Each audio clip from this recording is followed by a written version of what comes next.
All right, so good morning Richmond, good morning Winston-Salem. Welcome to day 7. Just wanted to give you kind of an overview of what we're going to be doing today. So yesterday we kind of dug into Ajax and APIs. This morning we're going to shift gears a little bit and do an introduction to Twitter Bootstrap. They call it Twitter Bootstrap because Twitter, the company, sort of developed this thing for their internal developers to use, which would be like a nice starter kit for kind of formatting web content. And they liked it so much they decided to open source it, right? So they put it out on GitHub for the community to get and help maintain. And so most people just call it Bootstrap, but that's the reason why it's called Twitter. That's the company that maintains it. So we're going to be walking through how to add that to your project, how to add Bootstrap, both the CSS and the JavaScript pieces, and add that to sort of your template going forward, kind of your main site template that already should have like jQuery in it and kind of your main index HTML. If you don't already have that template folder set up, go ahead and create that so you have sort of like a nice web starter kit that you can kind of stamp out for each new exercise. So we're going to be walking through how to get that set up, a little bit of the kind of look and feel elements, the graphical elements of what Bootstrap can do for you. And then in the later morning, we're going to be doing a little bit more Bootstrap after the break with JavaScript and events. So with Bootstrap, there's a CSS portion of it, kind of a look and feel, and then there's JavaScript widgets that you can add in that kind of add effects and sort of different things to your site, and those usually have events. So we talked about yesterday with Ajax and jQuery kind of wiring up click events that do things. You do the same thing in Bootstrap. So you could have like an accordion that opens up. In fact, I think this site right here, when you're clicking on in the course content the different weeks, opening those up, that's an accordion. That's a Bootstrap accordion right there. So you could have something where, when you click on this, when it's done loading, it shows an alert or does something with an event there. So we'll be taking a look at that, doing a little exercise with that. And then after lunch, Allie's going to do a kind of a deep dive into whichever we're gonna try to figure out, without stuffing the ballot box, like, vote for an API, figure out which ones we kind of want to look at, and then do a deep dive into one of the APIs that won the most votes. And along with that, we'll do a little bit of review on kind of Ajax and jQuery. It all kind of goes together when you're using APIs. So also don't forget, there's I put a link down here on day 7 to the class marker assessment. So there's a quiz that when you click on this link, it'll take you to class marker. You should have a username and login, username and password for the class marker site. And like Ali said in Slack, go ahead and log into that. There should be a quiz available. You can take that this afternoon when we're doing exercises, or this evening. Take as long as you need to. It is kind of open book. See how much you can get, without looking at the answer up. But if you need to, go ahead and look at the answer up. Just make sure you're filling it out yourself and kind of not helping your neighbor. So that's kind of what we've got on the agenda for tomorrow, or for today rather. Tomorrow, some of you will be relieved to know we're not learning any new concepts, right? So tomorrow, before Thursday and Friday, when we kind of shift gears and get into databases, we're going to be kind of tying a bow on the client side coding aspect of this course. It's not the last time you're going to see this by any means, but tomorrow we're going to be doing kind of a mini project, right? So the only requirements for this, it's just sort of an open creative day. We're going to be walking around helping you with your projects. The only requirements is that it uses HTML, CSS, JavaScript, jQuery, and Ajax, right? So all the things that we've kind of covered over the past week and a half, or make sure you use those in your projects. Call out to some APIs, do different things. But what you build is completely up to you. You can work with somebody else if a couple of you or a team wants to work on kind of a more ambitious project. You can do that. but really it's an opportunity to kind of practice what we've learned up to this point, up to this date. And then at least in Richmond, I'll kind of be up here, and maybe Allie will do something similar where if somebody has common problems, when everybody's working on their projects, maybe we'll hop up here and do kind of an example for the class. Or if anybody's brave enough to check their code in, we can do kind of a code review, and see kind of where they're stuck on their project and do a little live coding to help them past it. So tomorrow's just kind of like a free day, kind of a creative day. Build something cool with what you've learned so far. But we're not going to be covering any new content, no lectures or anything. It's just sort of a kind of a free day. So back to today, and we will go ahead and get started with Twitter Bootstrap. So the very first thing that you should do, there's a link right here on day 7, Twitter Bootstrap. It'll take you to this page, and the first thing we need you to do is click on the download button and choose compiled CSS and JavaScript. Right, so we're going to get a local copy. You can use this in different ways, and we really haven't talked about CDNs yet. I'll speak to that in a minute, but for right now, we're going to want kind of a local copy of these files.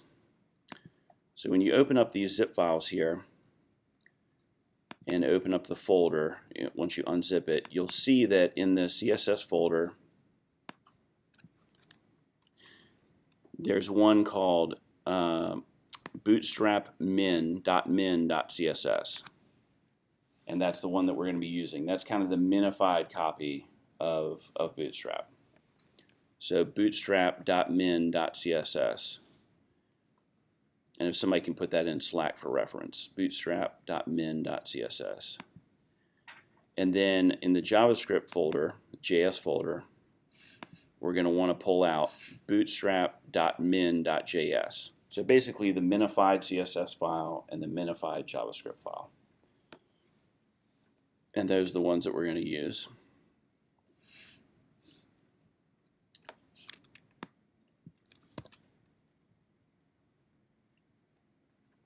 So I'll leave these up for a second. Okay, so bootstrap min.js and bootstrap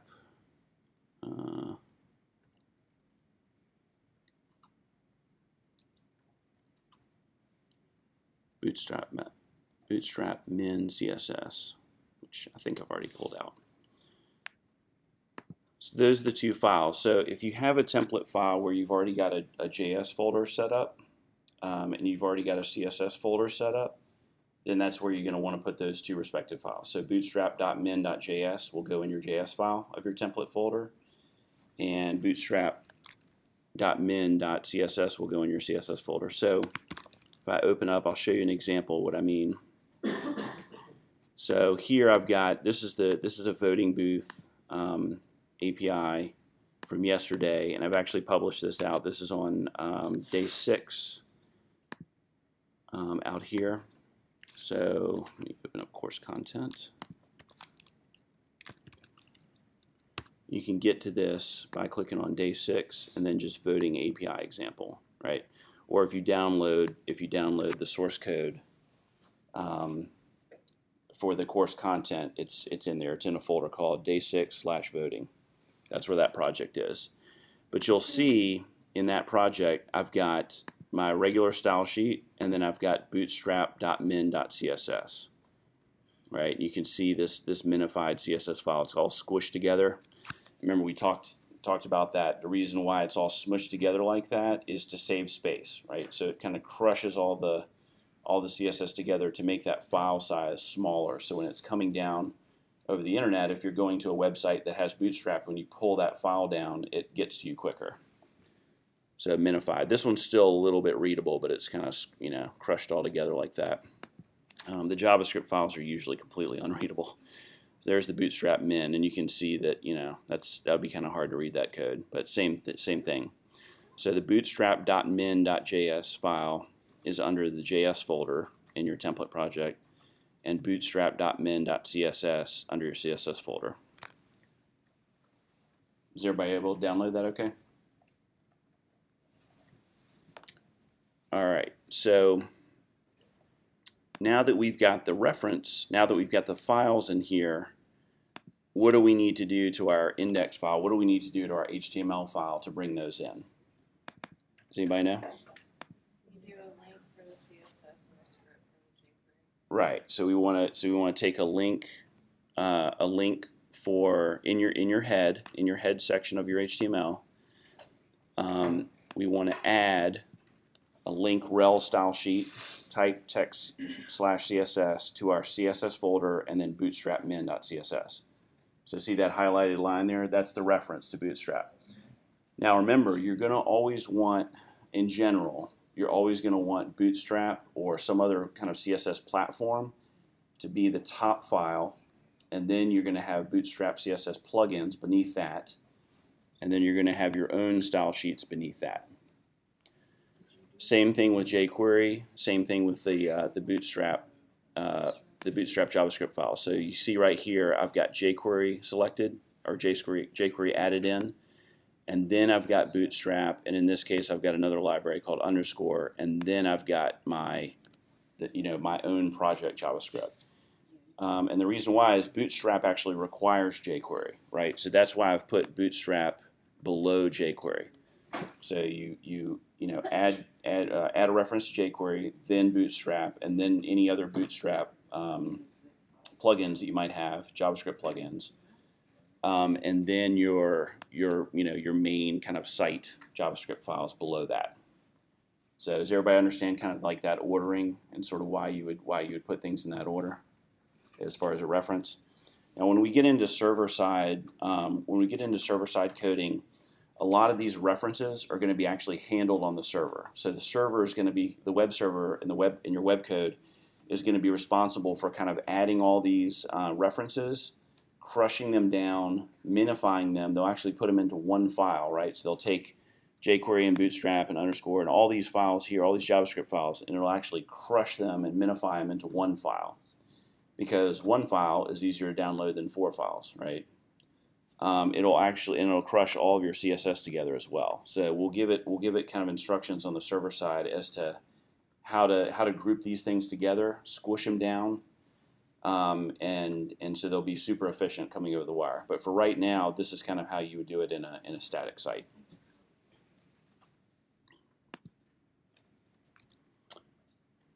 And this is all published under course content. So if you want kind of an example to it, you can download that, or you can just go to the site out here under day 6 and click on this, and then just view source, right? Because it's all right there.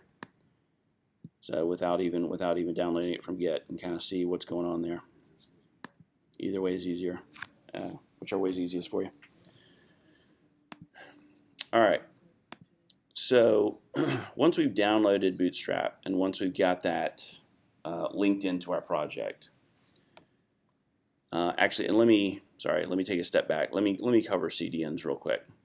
So a CDN stands for Content Delivery Network. CDNs are useful. You may make the decision when you're coding to use kind of an external copy of popular things like jQuery or Bootstrap or other libraries. These are actually stored kind of in the cloud. So Google hosts these files. You can see here there's a CDNJS Cloudflare.com.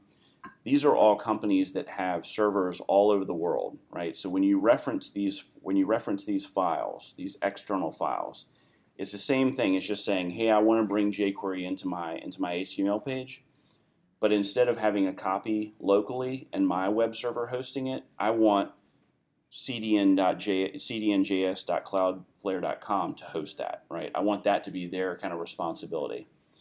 And what that does for you is, it caches a lot easier, right? Because if a lot of different sites are using the same content delivery reference, so like a script like that, if you go to Google and they're referencing this, and then somebody comes to your site and it's referencing that, they've already got a copy, right? It's already cached in their browser. They've already got a copy of that referenced CDN JavaScript file, right? So if you're using a hosted copy of jQuery or a hosted copy of Bootstrap and have a link like this, the likelihood of a user coming to your website already having that is very high, which means there's less stuff to download from your website, which means your website runs faster, right?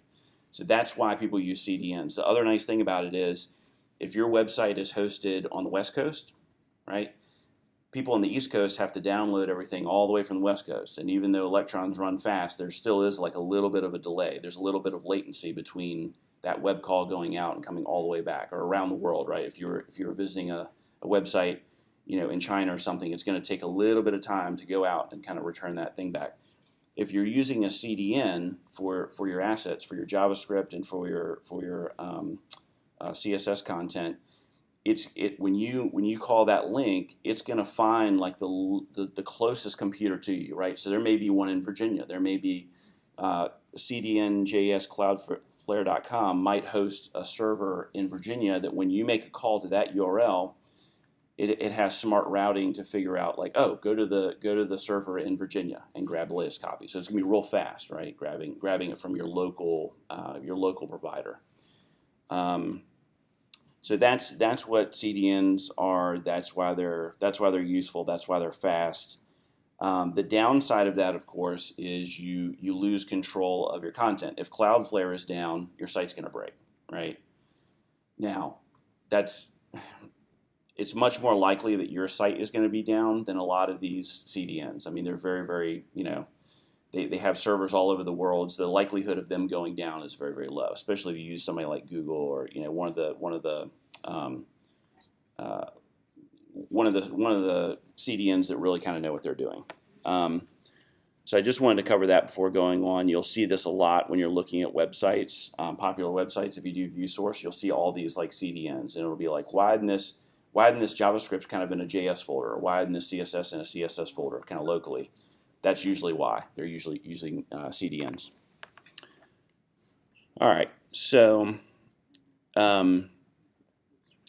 like I said, we're going to kind of cover Bootstrap. I'll switch over and kind of look at the voting example in just a minute, but I wanted to start walking through the documentation because I want y'all to start getting used to reading documentation, right? Almost every site you go to for a new library, and again, libraries are just a big bucket of functions that you can use. Every time you add something like underscore, we talked about super briefly yesterday, or Bootstrap or jQuery or whatever, they're going to usually have a nice documentation site like this.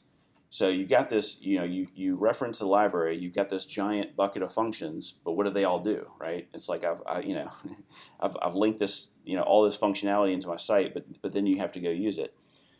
Almost every site has a nice, like a getting started, like a very quick, quick ramp up thing. So it's like, quick start.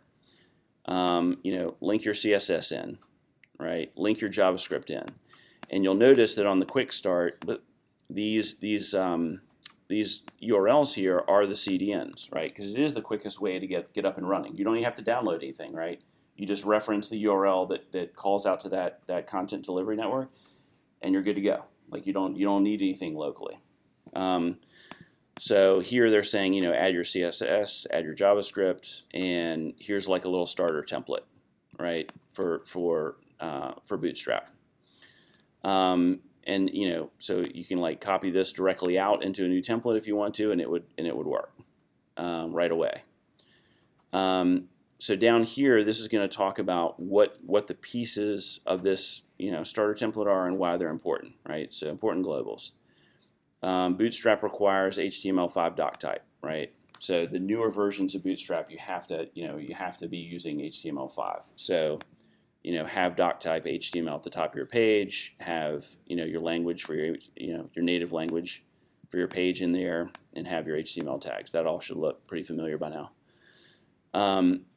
This one's really important. Responsive meta tag. What does this do?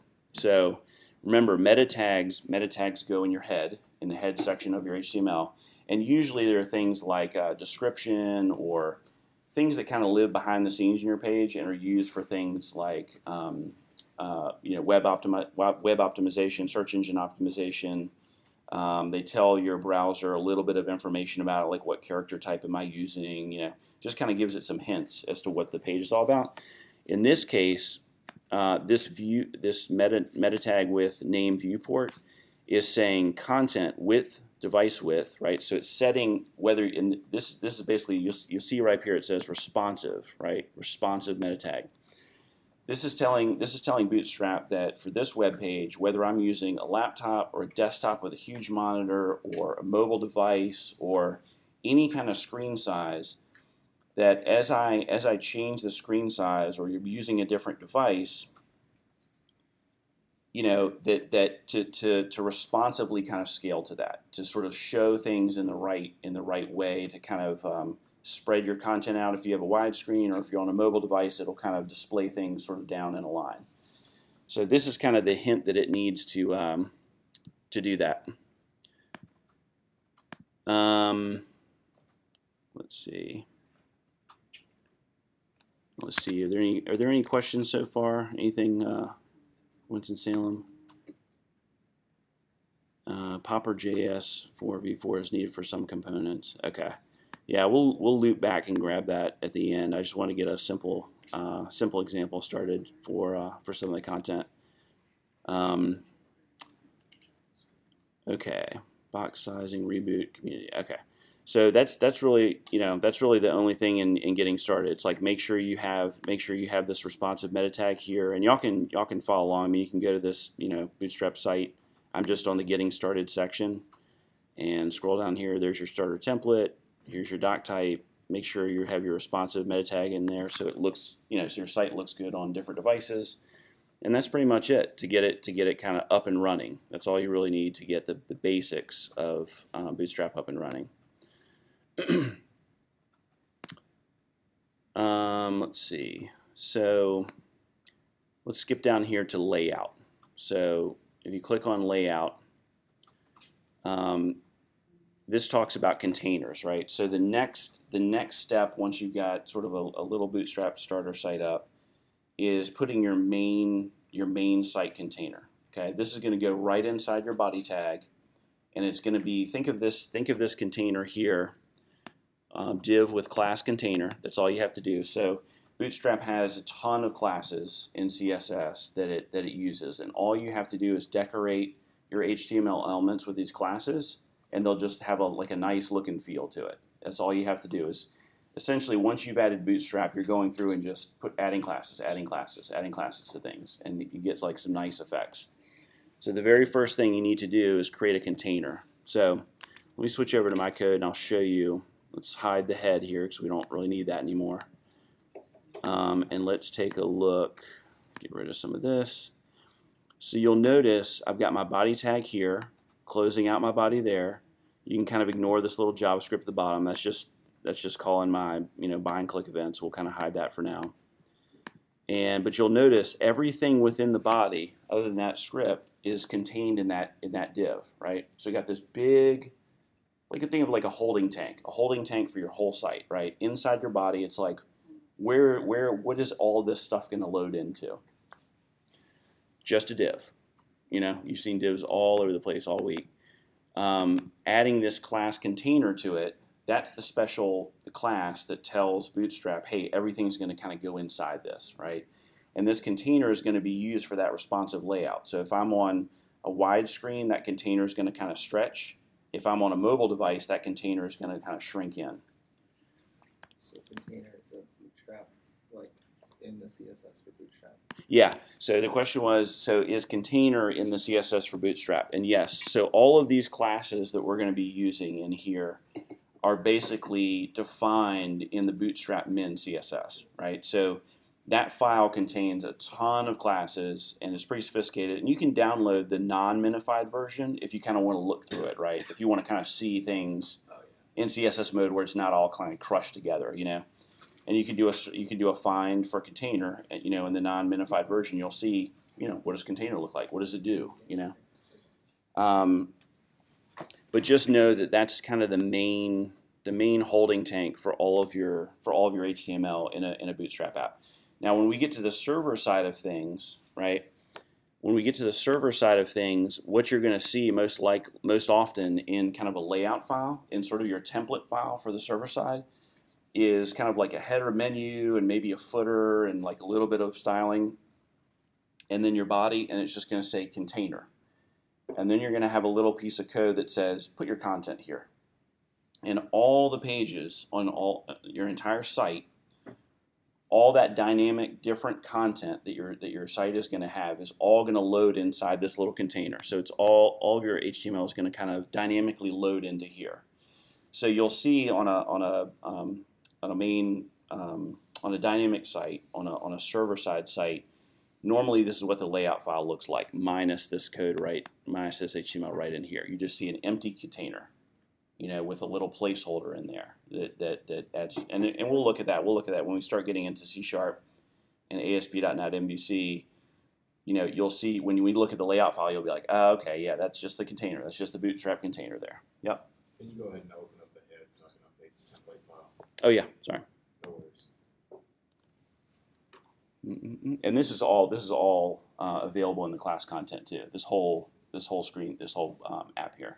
Oh, all right. Yeah. So you can just, if you pull latest on the course content repo, it's in day 6 and under the voting folder. The whole thing is there. If y'all want to kind of like follow along there. I missed that part. So everybody clear so far? Let me see if there are any questions from Winston-Salem. Any questions so far? So adding your Bootstrap in, simple as adding your Bootstrap CSS, your JavaScript, and then making sure you have that meta tag at the top, and then adding a container. So that's kind of like the square one for for getting a Bootstrap site. All right, so you can see there are 2 different types of containers. There's container and there's container fluid, right? So containers are going to be a certain width, and that depends on the device you're using. So if you're on a desktop, they might be 800 pixels wide. If you're on a mobile device, that might be 400 pixels, right? And there's these breaking points that you reach, and in fact, sometimes you can take your browser and kind of go like this, and all of a sudden you'll see it hit this certain point. See how the menu here, once I reach a certain spot, boop, it kind of folds in like that. Okay, this is a responsive site. Bootstrap itself, the instruction site, is a responsive site. So on a mobile device, I would see something like this, where I go up to the top and check it out. My menu's right here. See how my menu just like folded up here? If I'm on a bigger device, they're like, you know what? You've got room for a menu. Let's put it over here, right? And what's cool about it is Bootstrap is doing that. There's no custom code there.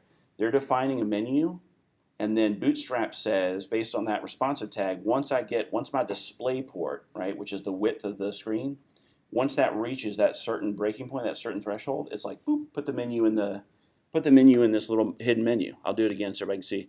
So this is, you got your menu over here on your left-hand side. Now, if I was using a tablet, I might still see it because tablets are pretty big, right? But if I was using a handheld device or a phone, mobile device, smaller mobile device, where the screens roll short or roll narrow like that, it says, here's your content. You can see how nice this still looks, right? I'm scrolling on a phone. I'm scrolling down. And then, they know that you don't have room for a menu on the side plus this content, so they just responsively put that little menu right in there. That's a common pattern you'll see all over the place. And the cool thing is with Bootstrap, you get it for free. We'll look at the menu. We'll look at kind of the header menu thing in a second, but all this is like an unordered list. The ULs and LIs, unordered list and list items, right? That's all this menu is, decorated with certain classes. So certain classes get put in there that tell Bootstrap, hey, this is a special kind of menu, and when you get small enough, I'm going to turn you into a little drop-down menu like that for mobile devices. So the nice thing is you get a lot of this functionality for free just by adding Bootstrap and by putting that little meta responsive tag there at the top. And there's several other little nice things like that it just does for you. You can see right here, these are the responsive breakpoints, right? So this is where small devices have a minimum width of 576 pixels. Let me make this a little bigger. All right, is that easier to see? All right, so landscape phones, 700 pixels and up, or medium devices, tablets, large devices, desktops, extra large devices, right? So if you have a giant monitor, high resolution, it looks a different way. And so basically what this is seeing, media is a special CSS tag that says what kind of screen are you using. It has to do about like the display format. So this is saying if you have media of a min width this, do this stuff, do this CSS. It's kind of almost like an if-else branch in CSS. Like if you're this type of device, do this. If you're this type of device, do this. And kind of break out different CSS styles or different formats based on what type of screen you're using. So you'll see that all over the place these days, this media tag. And that's basically anytime you see that in CSS, you'll know that the site is probably a responsive site, which means it kind of morphs itself to look good on any device. Is everybody kind of clear on that? Sort of, you know, what responsive means and sort of, yeah. So you've probably seen it just even in your own, you know, going to different sites, it looks different on your phone than it does on a desktop. You know, it kind of works a little bit differently. I have a question. Yep. What's SAS? Okay, so yeah, kind of just I was attempting to scroll past it because it's a Sorry. larger. Nah, it's okay. So the question was, what's SAS? There are a couple of different CSS pre-processing languages.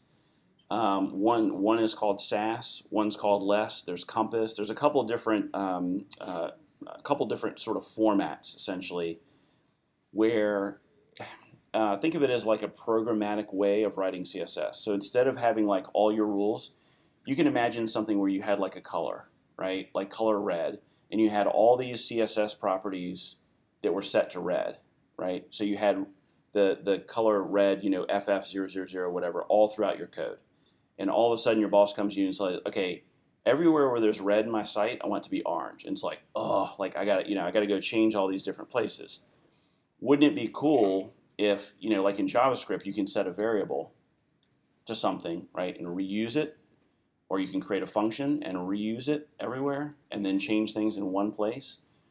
SAS and Less are ways of programmatically writing. They're like little mini languages for writing CSS, where you can set variables, you can have functions, you can have things where you dry up your code, right? Dry up your CSS, your formatting, and have rules and stuff in one place. And they can be dynamic, and you can kind of run code on them. And what happens is on the server side, usually there's a process that takes your SAS and Less files, and right when you're kind of publishing things to the internet, or you're going to run your site, this little code kind of runs through it and it generates CSS. So SAS and Less are sort of the inputs. They're like your source code, if you will, and CSS is like the output. After these little preprocessors run, it's like it just pops out CSS at the end of the day. It just makes that. It's just a way of programming your CSS, and it's really nice for designers and for people that want to use, like if you were doing gradient and you started with red, you could you remember when we were doing programmatically in JavaScript, we were kind of like making things lighter and lighter by like sort of incrementing or decrementing the numbers. You could do something like that in Lesser CSS without using JavaScript. You can kind of programmatically, you know, generate your CSS. So that's a whole other topic. Like you can look at, but they both have great documentation, right? So you can look at less.js is CSS with just a little more, right? There's good documentation for SAS as well. Syntactically awesome style sheets, right? CSS with superpowers.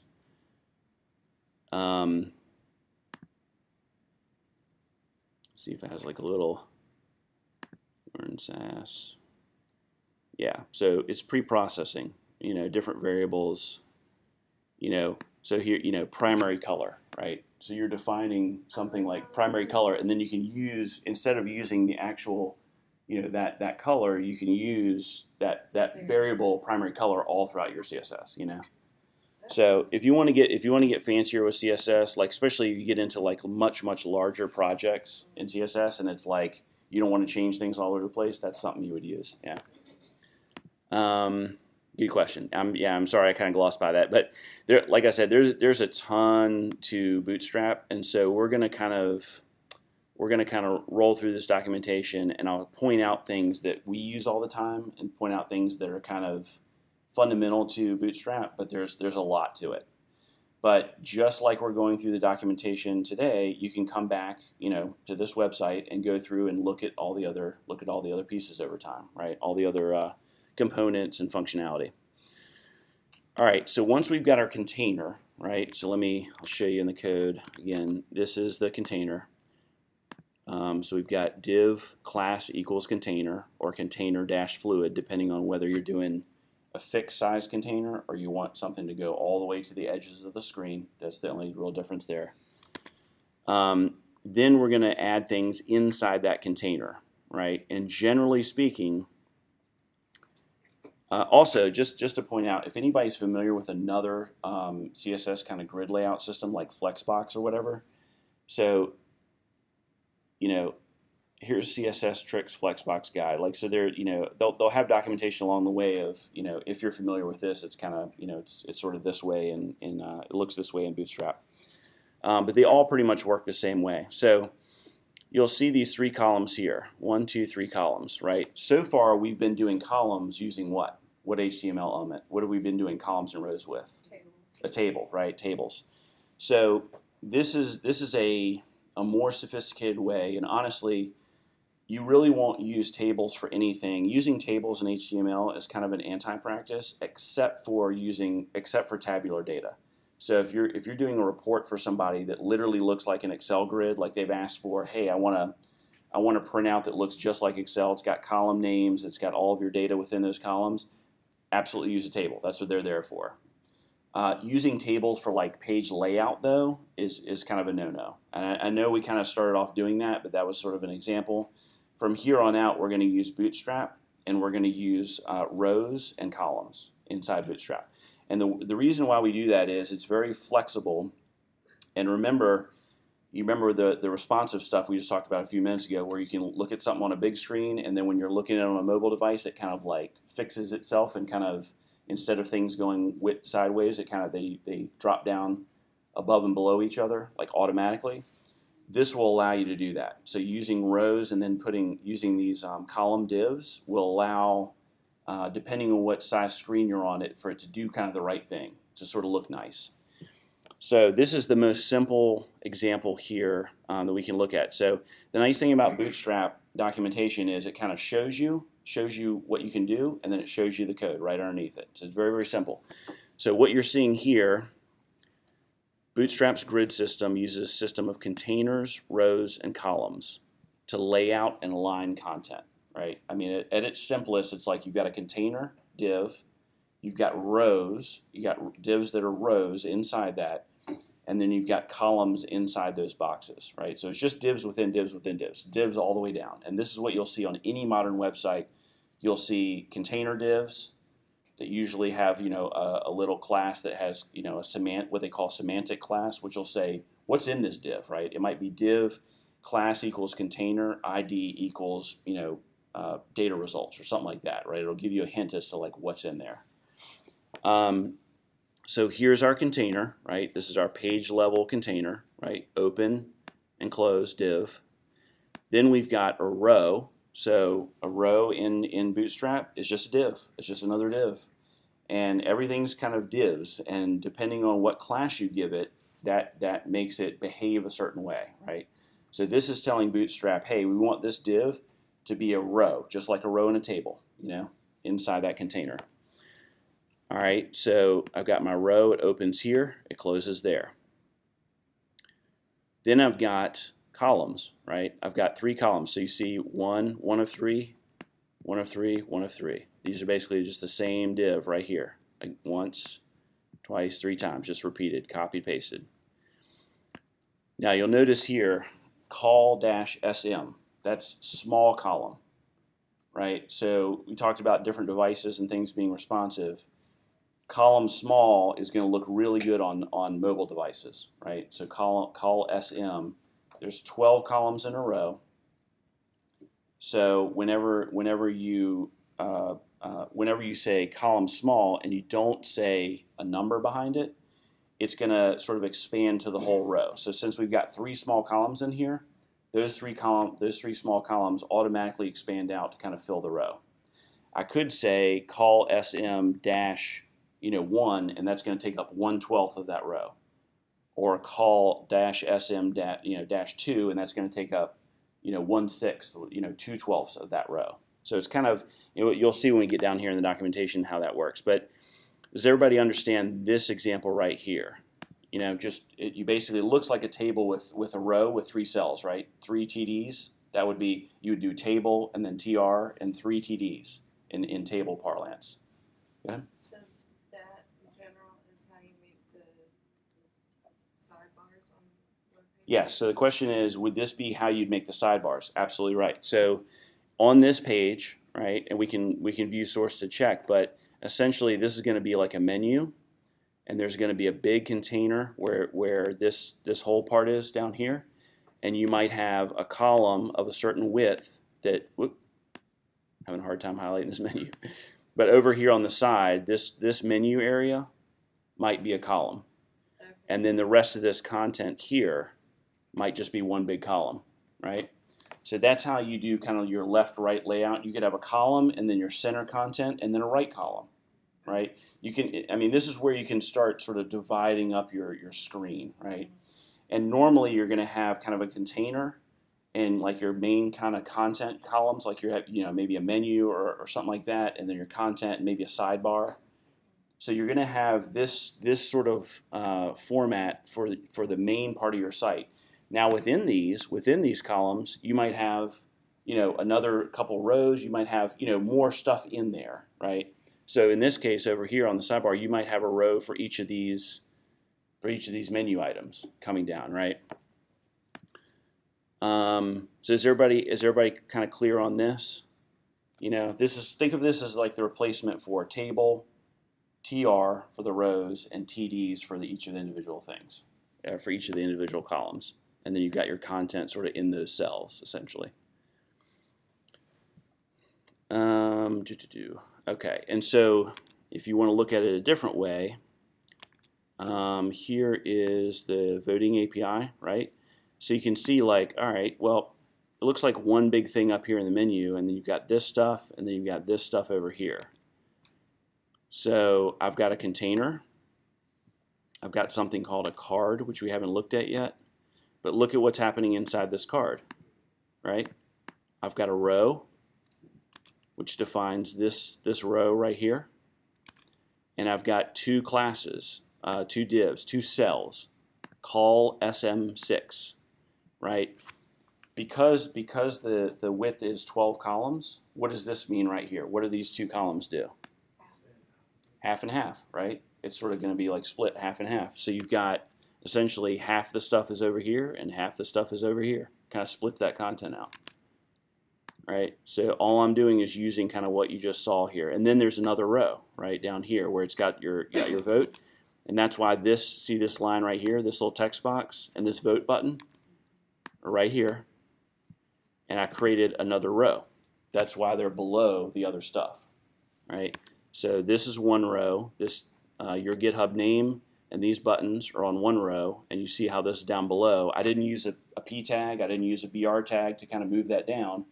I just made another div, assign class row to that, boop, and Bootstrap knows pop that down a row. Does everybody kind of get that? Always base 12. I mean, you by can convert default, it, you can change things. The question was, is the column size always laid out as 12s? It's not always, but that's sort of the base. That's sort of the base configuration. So like if you wanted to split it up into 4 or 3, you just be like, okay, column. You could do three, you could do 3 and 8 and 3 or something Right, like. You can right. sort of split it up however you want Almost to. always is gonna be base You want them to add up to 12, yeah. Okay. Yeah, in general. I mean, that's not an absolute, but in general, yeah. All right. Uh,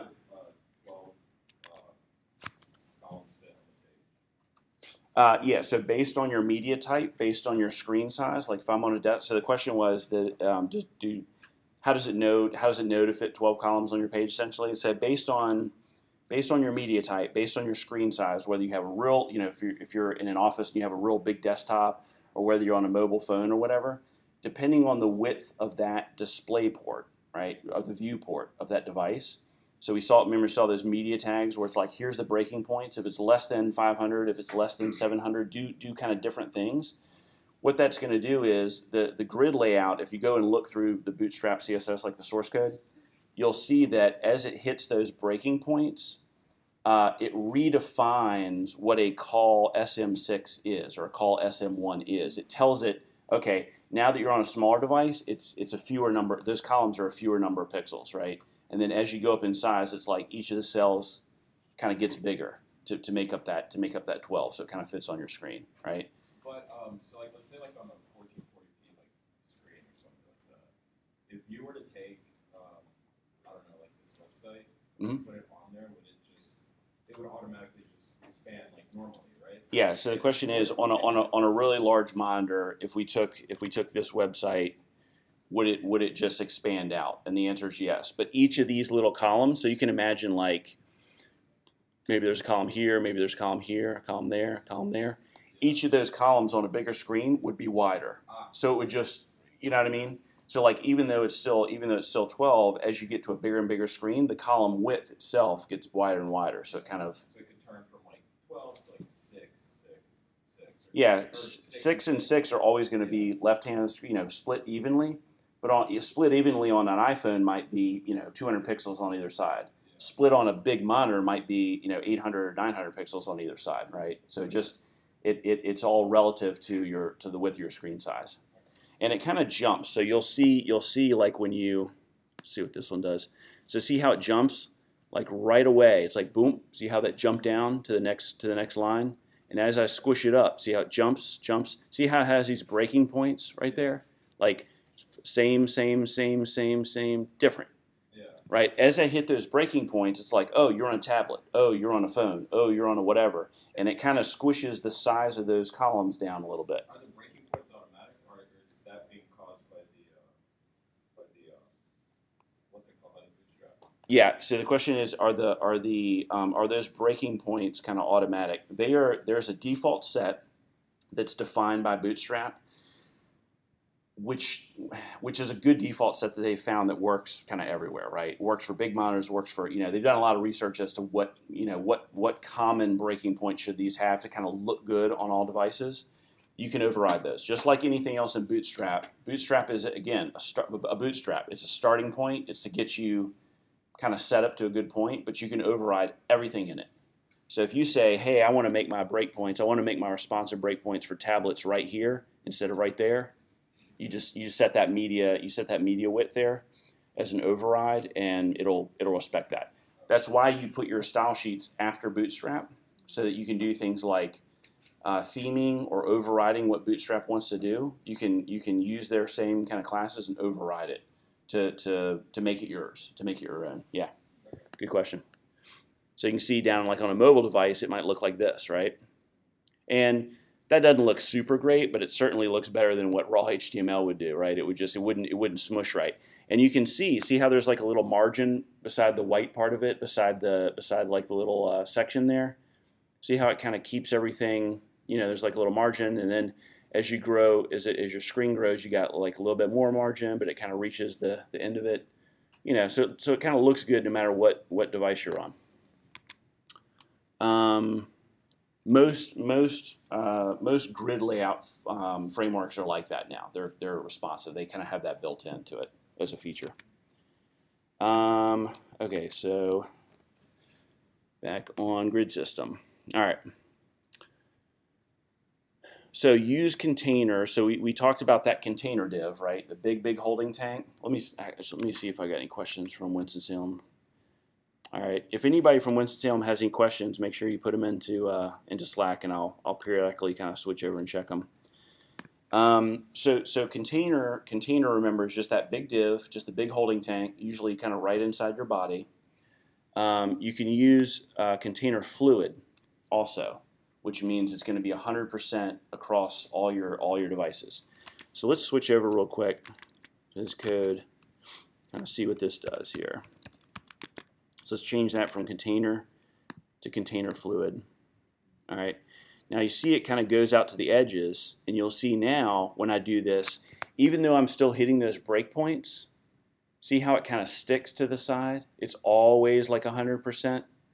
And even when I hit my breakpoints and kind of things start smushing under each other, it doesn't, the margin on the side doesn't change, right? I've got like a 10 pixel or whatever that is right there, margin on the side of the content to the edge of the page, always. See how that's kind of stickier? Okay, let me switch back. I'll show you the difference here again. So container fluid to container. All right, now let's see what container does. So container has a little bit more of a margin on the side, right? It's kind of more of like a fixed width. Like my content is going to be that wide. And see, when I hit these breakpoints, content same width, content same width, content same width, and the margin is smaller, right, on the side. And right when the margin hits about 10, 20 pixels, whatever it is, that's when it flips the content. So see how the content's kind of centered and the same kind of size, and then only when I hit the breakpoints does the content kind of smush down. That's the difference between container and container fluid, right? So container fluid is going to be a little bit more like stretchy. You can kind of think of it that way. It kind of stretches out when you see it versus kind of this like blocky thing. Now, realistically, on a device, you're not going to be changing sizes like that, right? You're going to see what your native viewport is on your tablet or your phone. So you're not going to see that kind of effect. It's just going to look nice. All right. So that in a nutshell is kind of the containers and the grid system. You'll see down here. All right, so these are the, when we talked about call SM, like for small column. There's call MD for medium column, call LG for large columns, and you'll see kind of the max container widths for the different sizes. So these sort of map to like iPhone, tablet, large tablet, small computer, and then like big monitor. Those are kind of the four, like those are the sort of the four breaking points. But you'll notice across all of them, number of columns, right? It doesn't really matter. It's going to be number of columns 12 no matter what, which is nice because you can do column math, and you know that as you create a row, and it's like, you could do 4 columns of call -3, right? Or 3 columns of call -4. Like whatever adds up to 12, you know that it's going to kind of fit on one row and not break to another row, right? You're just not going to smush down unless you start getting compressed down to a smaller size. So you never want to go past 12 columns? Right. If you go past 12 columns, the question is, do you ever want to go past 12 columns? If you have 13 columns in a row, it's gonna come down to the next row, right? So back here, if I did, in my example, I've got call SM6 and 6. So what if I did like 10 here? What do you think is going to happen on this page? Boom. See, it like doesn't have room, right? It's like, hey, I don't have room out here on the end. Like I'm going to kind of, it almost like adds another row. It's like I'm going to overflow to my next thing, right? So as long as you stay within that 12 boundary, no matter how you do it, you could have 12 columns of call SM1, you could have 6 columns of call SM12. It doesn't matter how you sort of mix and match it. As long as you stay within 12, you know you're going to be kind of on a row, essentially. What's that? So they just figured this out, like doing research? Yes, the question is, they just figure this out doing research. Yeah, over a long period of time of watching user interactions and sort of design theory and different devices. It's like they figured out kind of the best practices. Like when you add Bootstrap, you kind of like add best practices to your website. It's like it's going to look good on all devices. It's going to kind of flow well. You're going to be able to organize it well. The CSS is going to be pretty clean because it's just like nested divs, right? It's all very like, kind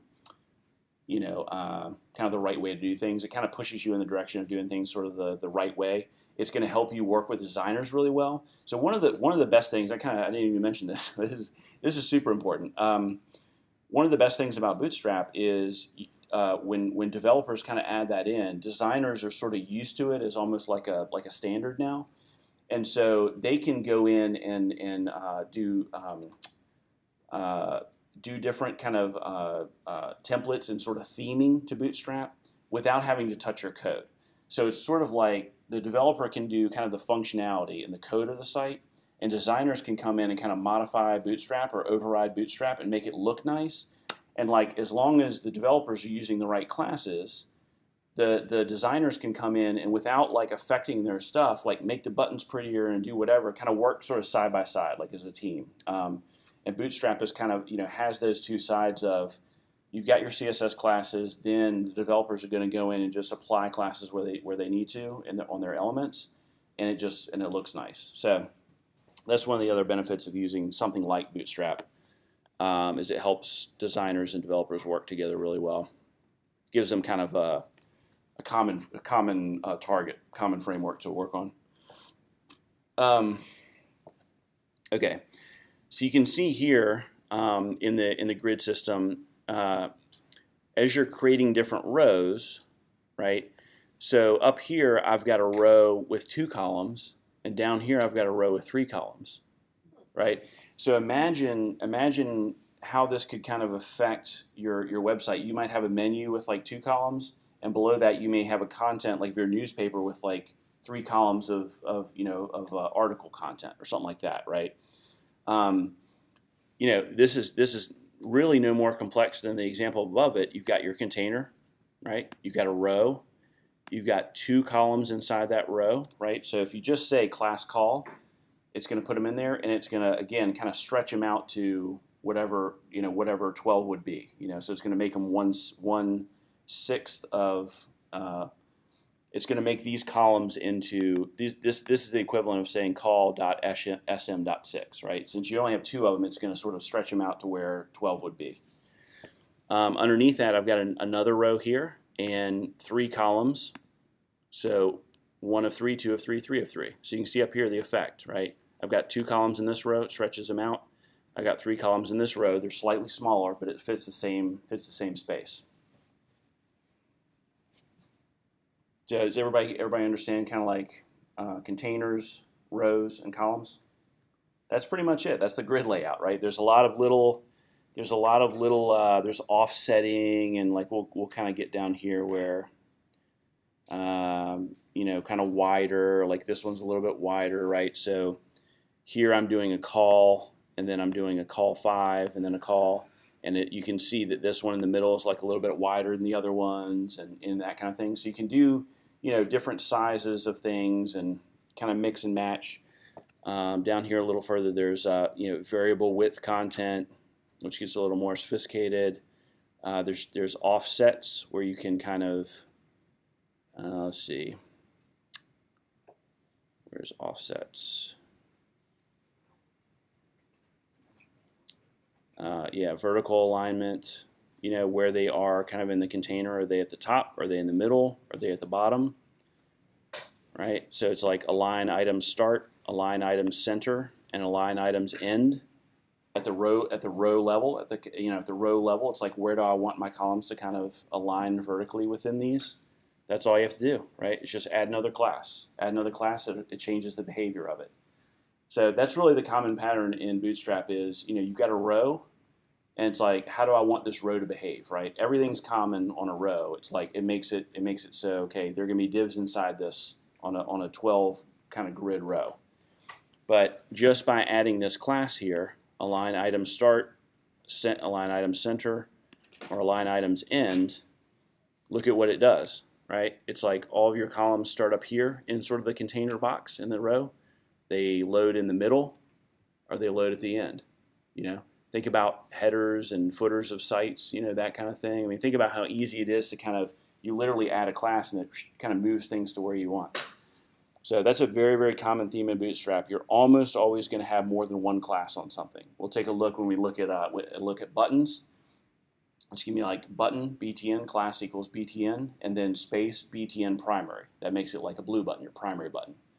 You do button warning, it makes it a red button, that kind of thing. There's almost always going to be kind of your primary class, and then kind of like a modifier class that gives it kind of an extra behavior. So I mean, you can see how you can change all the the alignments within a row, right? So you got 3 different columns inside the same row to kind of do like a little step pattern like that. Horizontal alignment, kind of where they are horizontally on the screen, right? Justify content, center, end, content around. I haven't seen that one. Content around in between. What does that do? Okay, so like yeah, it goes around some content in the middle. It's interesting. So gutters. Gutters are little spaces kind of between columns. So if you had content in columns, you don't necessarily want it to be kind of smushed right up against the. I mean, you may, right? If you're doing images and you don't want any gap between the columns, that's you may want that, right? So you can add no gutters, kind of add no. It basically removes all kind of the padding and margin around the cells, so it kind of smushes them together. You can see right here, see the text of that goes like right up to the edge. There's no sort of spacing in there. And again, same thing. It's like a row, but it's a row with class no gutters. So it's a regular row, and then by saying no gutters, you kind of add that additional functionality. It's like you'll see that. It's the same pattern over and over and over again. Column wrapping, just how text gets wrapped within a column, whether it kind of pushes out or whether it gets wrapped down. Column breaks, let's see, let me find, there's another one that you're going to use all the time. Offsetting, yeah. So offsetting, if you have a column in a row and then you kind of want to like offset one by a little bit, kind of like push it over, instead of adding like a margin, you could do style margin, left margin, that kind of thing. But if you use the built-in classes, it kind of keeps it cleaner. So this is a column. So you've got a medium 4 column there, and this is another medium 4 column, and I'm offsetting it by 4. Remember, it's a 12. All rows are 12. It's like a grid of 12 spaces. So I've got one that's a column that's 4, and then I've got another column that's 4, but it's offset by 4. So it kind of leaves a space in the middle, right? It leaves a space in the middle. So instead of having like a blank column here, I can just create 2 columns and then offset one. So it kind of pushes it all the way to the right. Same deal. This is like a 12 grid system. Offset just means push it over a little bit by this much. And you can put like a paragraph or something. Yeah, well, so the question was, can you put a paragraph or something in here? If you were going to put content in here, you would just use another column. You would do a 4, you'd do a 4, 4, and 4, and you would put content in there. If you didn't want, if you wanted like negative white space, if you didn't want content in there, like if you're doing like a newspaper with 2 columns and you wanted like a lot of space in between, normally you're not. This is kind of an extreme example. So you do offset by 4. Usually you do an offset by like 1 or something, where it gives it like a little bit more of like, instead of just the regular gutters between columns, it's going to give it like a little more space in between. Like if you wanted to do 2 newspaper columns with space in between, that's where you would offset those a little bit. Usually, this is helpful when you're displaying data, when you kind of have like a header within your main data display. If you kind of have a header and then you want to like indent something in, right? So it kind of looks like almost like an outline of a book or something, where you're kind of indenting in a little bit. Like that's where you would use offset to kind of push something over from the left margin. So all this stuff, like I said, there's a million. Bootstrap gets really, really complex, but at the end of the day, there's all these, nesting and all these mix-ins. At the end of the day, this is what you really need to know about the grid layout, right? You need to know this right here. I mean, that'll get you 90% of the way, right? That simple example will do 90% of what you want to do. Containers, rows, and columns within the containers. That's it. You'll be amazed at what you can do with just that as far as layout goes. All right, so Allie's asking, what does it mean when both a col SM3 and a col MD6 are applied to the same div? I don't know. I don't think you would do that, because you're kind of mixing paradigms there. I mean, it wouldn't be. I don't know. That's a good question. The answer is I don't know, but generally speaking, you're going to use the same, whatever you're designing for. If you're designing for small devices, you're going to use col SM. You're going to sort of design for the fact that you're designing a mobile app. So you're going to design the kind of, the lowest common denominator of what's going to be using your app, the smallest device. So I'm not sure if you would mix and match those like that. I'm not sure, though. If anybody knows, post it in Slack. Would that mean like do this one if it's on a small device, or do that one if it's on a bigger device? That's exactly. But the, It would, but they're saying are applied to the same div. wouldn't it Like- do pick So one or when the it other when it hits depending on? that screen size, Yeah. when it's medium, it will be 6 columns. Well, oh, okay. So if you're asking if the question is if it's applied to the same div, it kind of depends on where the class is, right? It's like in the class thing, it's probably gonna be the last one wins. Like if it's defined one way and then you have another class that defines it another way, it's probably going to be the last one. The last one you define is going to be like the winner. But I don't think you would do that though, in general. Like not applied to the same div. All right. Any other questions about grids and stuff before we move on? This is really, I mean, if you can kind of internalize this, containers is the big box. Rows or your individual rows on your screen. They can be as big as you want, and then columns inside that, and then basically everything goes. All your web content goes inside those columns. So container, rows, and then content inside columns. That's really pretty much it. And then you can have multiple rows depending on what your site looks like. So that's the basics of grid stuff. Media object. We kind of looked at this a little bit. This is just sort of where. Based on the media devices, based on the screen size, essentially, this is how it's going to act. Unless you're doing something really sophisticated, where you're kind of overriding kind of how Bootstrap handles responsive layout, you're probably not going to look at this a whole lot. There are differences. The one thing I will say about media is there's screen media and there's print media, right? So some of you have probably been to a website where, let's say you go to like a ticket site, right? Like Ticketmaster or something like that. You buy tickets to a show online. The website looks one way, and then when you go to hit the print button, it looks like the PDF, or not the PDF, but like the web view of the ticket looks different, right? It might not have some elements in it. It might not have some things. A lot of times that's where media is used. So you have media screen, that at media sign. You have a screen view of things, and you have like maybe a print view of things. And a lot of times when you go to print something, it's like not going to show the menu, it's not going to show the ads, it's not going to show whatever. So in those you may have display none. Like on the print media view, you may have display none for menu bars and different things like that, and just show kind of your main web content for the ticket. But whenever you see media, think either different screen sizes or different display surfaces. So like screen versus print, and those are kind of the main two ones. So we'll kind of gloss over that media part, utilities for layout. Let's get into content. So once you've got kind of your grid set up for your page, Bootstrap comes with all kinds of components and widgets. And down here in components, this is where we'll start. It's got all kinds of widgets that make things look nice, right? So one of the examples is alerts. So this is what these look like. They're really just colored divs that kind of show some user feedback, and all they look like is this, right? Another div.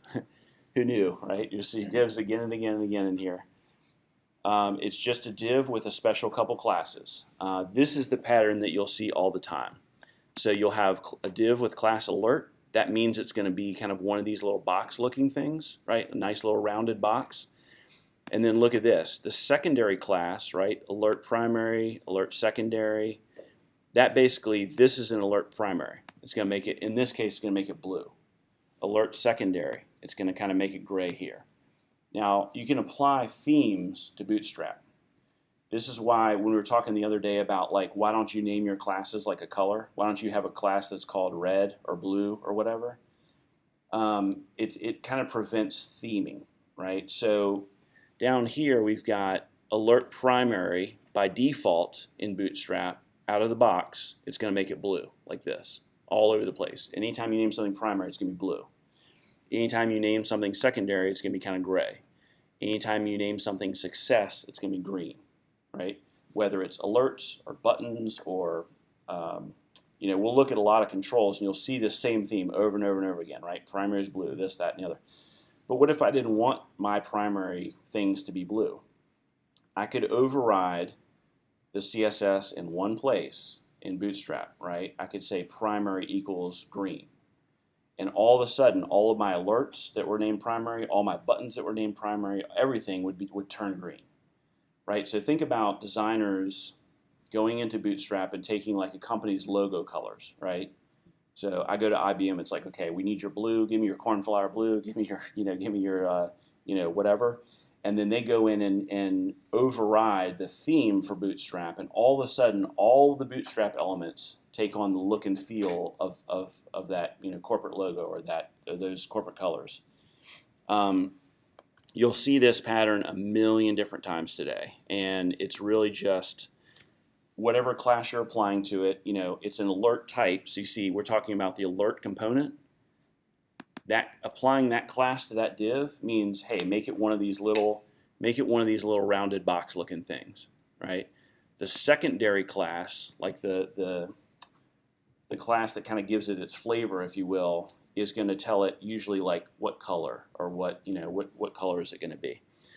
So you can see right here in all these examples that's what's displayed up here. Alert makes it look like this, and then the secondary thing makes it look, gives it a color. Success is usually green, danger is like red, warning is yellow. And so you can see here I'll show you it in action back on this voting site, right?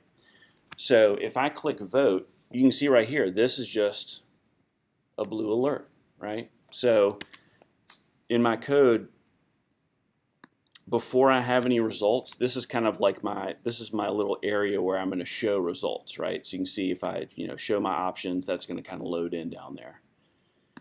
Before, when the page originally loads, there's nothing there yet. So no results yet. Click show options, tally your vote to show information here. Just like an alert to the user, like, hey, what does this page do? What do I need to do next? Just gives them kind of like a little hint as to what to do. All this is right here. Look, class, alert primary, makes it blue, right? Role alert, and I put a little inline style just to make the margin 0, because if you don't do that, it kind of looks like that, which I don't like. So I just I overrode it with my own inline little style just to kind of clean it up. But basically, that's what we just looked at in the documentation, right? Just a div, That's all it is.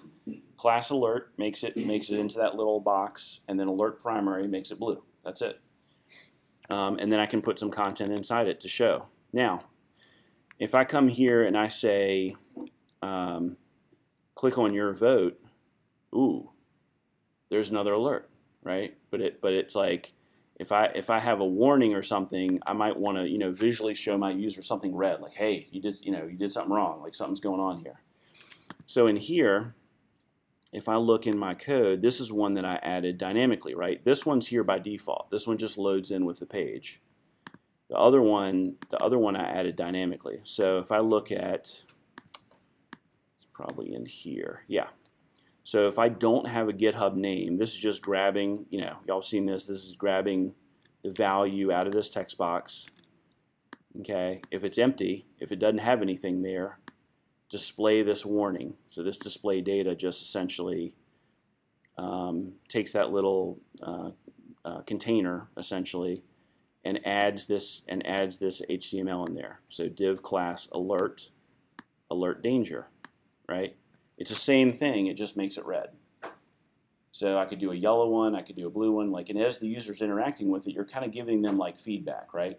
Usually if you see something's yellow, people are used to like yellow light, right? Yellow light on a stop sign, it's like, oh, there's a warning. If it's red, it's like, stop, something's wrong.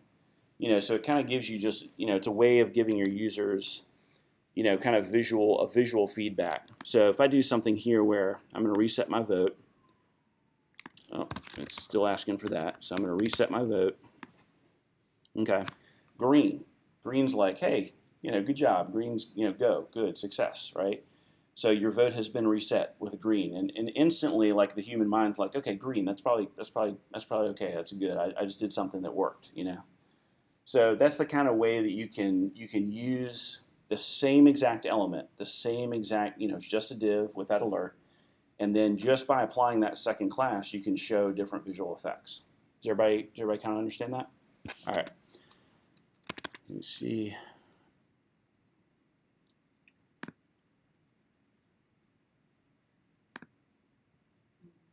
Oh, nice. Yeah, so some good feedback on column grids in Slack. Let's see. So, okay.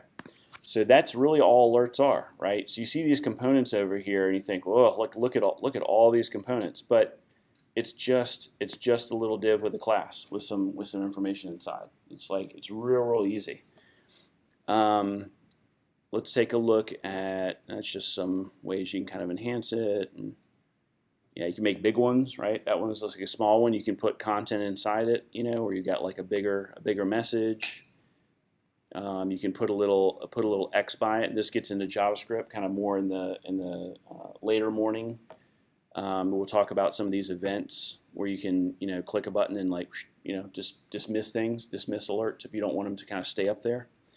But that's all it is. Realistically, it's just a div with a class. All right. So badges. What do badges look like? Badges look like this. So it's a way of doing like, you know, little notifications. Like think about like in our voting example. Wouldn't it be cool to have like the, you know, the API and have like a little, you know, inline, like here's how many they got, you know, type of thing. Like little notifications. Everybody's seen this like on their email or Twitter, right? You pull it up on your phone. It's like here's how many, you know, the little red circle or whatever. It's like here's how many things you have waiting for you. There's a way of doing that kind of thing, right? Is it the same notification like that comes from like Instagram and like? Is it the same? So the question is it the same notifications that come with Instagram? Yeah, I mean it's a similar way of showing. Like so, this right here, this notifications with like the number, is just this code right here, right? So button, it's just a button. Now you notice here, button. I already told you the pattern, right? Button. What does button primary mean? By default, it's gonna be blue, right? So all this notification is in right here is just this little span. So it says notifications span right here. That's what puts this little 4 in here. Now span is just that, you know, just that little container for text, like that little inline. Hey, there's going to be some text in here that we've seen in the past couple of days. So the badge component, you just say badge, class, badge, right? Notice that all the components are named what their class is. Very simple, right? I want a badge here, okay? Make a span, put a class badge in there, and then badge light. That probably makes it kind of like a white background, right? Yep. So that, like those numbers are obviously like coded in there, but you can put functions and stuff to change. Yeah. Yeah, so the question was, these numbers are hard-coded in there, right here in the HTML. So like the number 4, but yeah, could you have like a JavaScript variable that sort of updates that, right? How would I do that? What would I give to this span to be able to find it so that my jQuery could update it? An ID or a class or whatever, right? You could add another class to it or add an ID to it. Add that ID to it and then, you know, do your jQuery selector .html. Boom, and drop a new number in there, right? So you think about how, like, you know, all of a sudden you're thinking about like, whoa, I could have like a, you know, a dynamic site that's just, you know, a scoreboard that's constantly running, that's on a set interval, it's going out and checking scores for the World Cup and like auto updating things in real time. It's like a dynamic, like a scoreboard you could put up on a TV, you know? And y'all could build that right now. All right, contextual variations of badge, right? Y'all probably already feel like this is review, right? Even though this is the first time you've seen badge, it's like, okay, it's a span, give it a badge. Primary is going to be blue. Secondary is going to be gray. Success is going to be, you know what I'm saying? So you'll see this over and over again. And Bootstrap has done this on purpose by doing component name and then component name dash and whatever it is to give it kind of the color. So that, like, if you've learned one component, you've kind of learned them all to some degree, right? At least the badges and buttons and labels, and they all work the same way. Let's see, buttons, right? It's like you already know this. In fact, you know, how do you make a button? How do you make a button blue? You know, button dash primary, right? It's like it's the same thing. Button, type button, and then this is the button class, right? It's not spelled out because that's the name of an element, so they've shortened it to button, BTN, BTN primary. That's how you make a blue one. Yep. This is just like a general question, but if you're creating a button, why do you have to tell it that it's a button? So the question is, if you're creating a button, why do you have to tell it's a button? You mean on the type? Yeah. Because you already said it's a button, right? Um, But if you're creating a button, why do you have to tell it that it's a button? so the question is, if you're creating a button, why do you have to tell it's a button? You mean on the type? Yeah. You did. There are different types of buttons. Just like when you create an input, you can do type equals text. It makes a text box. Input type equals checkbox. It makes a checkbox. So even though it's the same element, the type of things can like make it look different, make it kind of almost into a different thing. I mean, a checkbox is very different from a text box, right? But they're both the input element in HTML. So this is just. There are fewer types of buttons, but there's like a submit button, which is a special kind, right? So you do type equals submit. Okay. So there are special types of things. This is just like the standard, like, give me a button. You could, in theory, kind of leave that off. It probably would still work. Yeah. In fact, it definitely would still work in most cases. But it's just kind of it's a more complete way of sort of spelling out exactly what you want by putting that type in there. That's a good question. I have a question. Yep. And somebody might have asked this, but if you have little buttons and you want more than 12 of them, Yeah. how would you do more than 12 all across? So the question is, if you have little buttons and you wanted more than 12 of them, how would you kind of fit them on a row or something? Okay. So buttons aren't the same thing as cells. Okay. Well, So cells, more than 12 of them can fit on a row. Sure. Potentially. How about divs? Divs of type column, that's where it's 12 per row. Right. So what if you You could have wanted 100 that? buttons on a row, potentially, depending on how small you make them, because there Right, are sizes of the buttons. Yeah. Okay. So what if you wanted more than 12 divs on that across? Can you do like? You can do that. You would just have to change. Well, the question is, what would you do if you wanted more than 12 divs on a row? Sure. You can do that. You would just have to tweak kind of the sizes of things. Because it's a 12 cell layout, Okay. you would have to kind of override Bootstrap to change that. Yeah. All right. Otherwise, if you added your 13th one, Right. it would come down to the next row. It'd sort of overflow. Yeah. Remember, HTML pages it's like you start in the left Yeah. and you're kind of drawing out stuff. So once you hit a certain width, HTML is going to render down below it. Yeah. So if you go past those 12 columns, it's going to kind of hop and jump to the So next you just have to row. set the width of all of the divs? You'd have to override some things if you wanted more than 12. Yeah. Yep. You'd have to kind of tweak the main grid layout. Yeah. What else about buttons? Okay, outline buttons, right? Different type. Kind of see how this looks a little different. So it's like they're empty, and then when you hover over them, it gets like a nice effect. Same thing. Button outline, primary and secondary, and success and danger, right? Just gives like a little bit different of a look and feel. Sizes. Button -LG makes a large button. Button -SM makes a small button, right? Very, very easy. So this is a pattern you'll see. Remember I said you'd see those repeating kind of patterns, So button primary, blue, button small blue button, right? Most of them have like this prefix though. It's kind of like main class prefix with whatever kind of other attribute you're adding to it. Button block. That makes it go kind of all the way across the screen. If you want, this is great on mobile devices, right? If you have a button that goes all the way across the bottom of the screen, makes it easy to kind of click on. That's maybe where you would use that. Active state. What does it look like after I click it? See how it puts this little halo around it after I click it?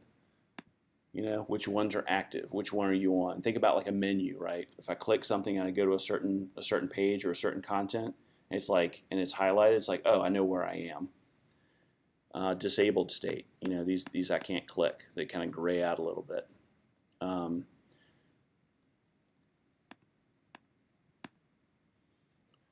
Yeah, I mean, there's all kinds of different variations, different ways of doing it, but really, it's like these are your primary things right here.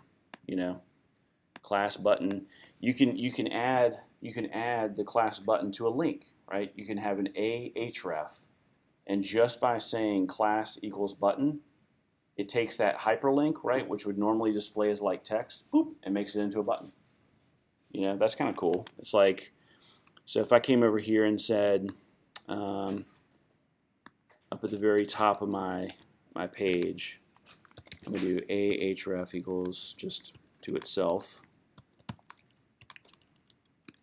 All right, so test. I'm going to come in here.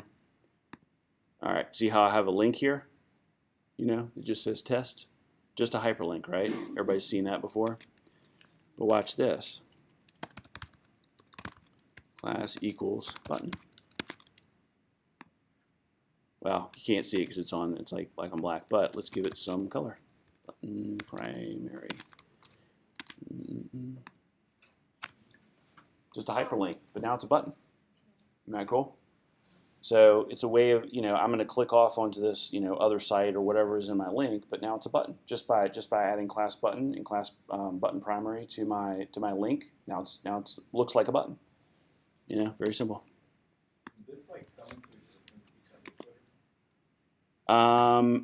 Well, you'll notice. So the question is, did this come into existence because of Twitter? The answer is yes. They wanted, Twitter wanted a way for all their developers, like these large companies like Twitter and Facebook have like just hundreds and hundreds of developers and designers, and it was kind of like, all right, guys, let's all get on the guys and gals, let's all get on the same page here, right? In designing things, everybody kind of has their own design style and it's all over the place. Let's consolidate on a central framework, and everybody kind of work off this so we have a common look and feel across all of our properties.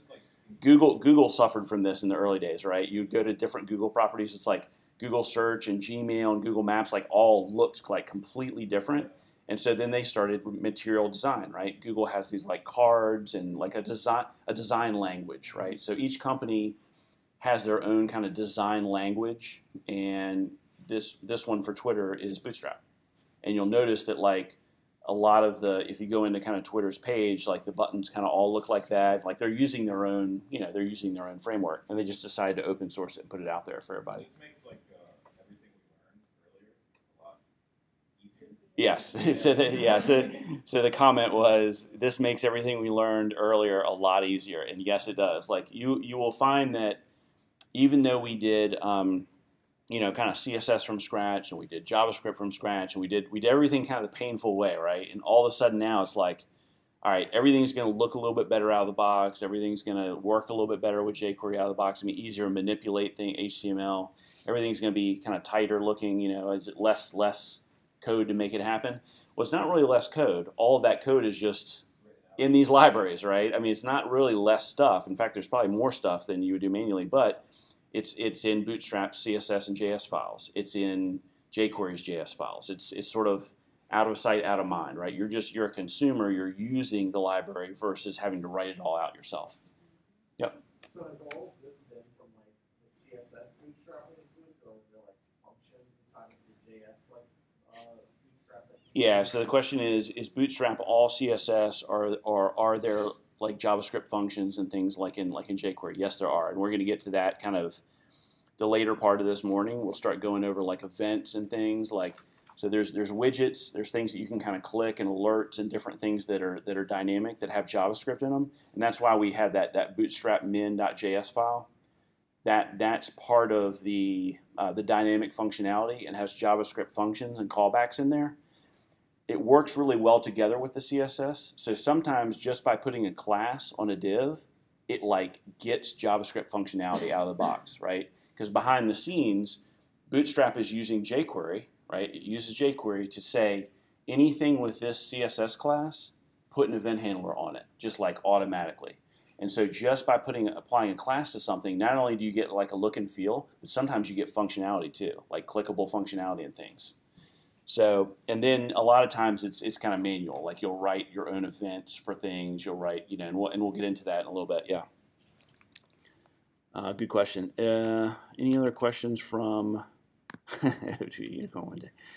Are there any other questions before we kind of move on? Everybody kind of seeing these patterns, over and over again, seeing Bootstrap's kind of how they do things in general. It's really all the same stuff. I mean, honestly, and that's why it's not scary to kind of come look through this documentation, because not only do they see it and then show you the HTML, when you start getting into functionality, it's there'll be clickable examples of how to set up JavaScript and how to set up the events, and it's this is really how you learn Bootstrap, is by coming through and just looking at this documentation.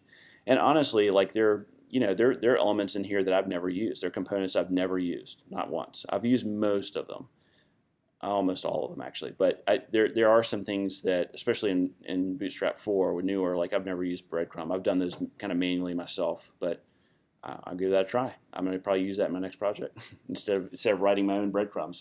So breadcrumbs are just a way of y'all have seen these at the top, right? It's as you drill down like into a site, it's like how to get back up. You know, it kind of gives you a place of where you are, so you can kind of jump around to a certain spot, get back to where you were before. I've usually done those, kind of manually, but it looks like it's got a new built-in feature. That one's, I think, new in number 4 or at least 3. All right, cards. These used to be called wells. Now they're called cards. Again, just a div with a class, right? It's like everything's going to be a div or another element with a class on it to get that functionality. So this is what a card looks like. This is what a simple card looks like. You can add, these would be for like little like asides, like little snippets of information. And this is how you do them. Class equals card. You've got a card body. You can put images in them, so you can have an image with a caption. That can be a card. That looks pretty cool. List groups.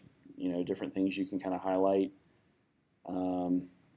Whenever they show you kitchen sink, that means like here's like everything in one card, right? Here's like they do kind of simple examples and kitchen sink examples, like here's everything you can do with a card.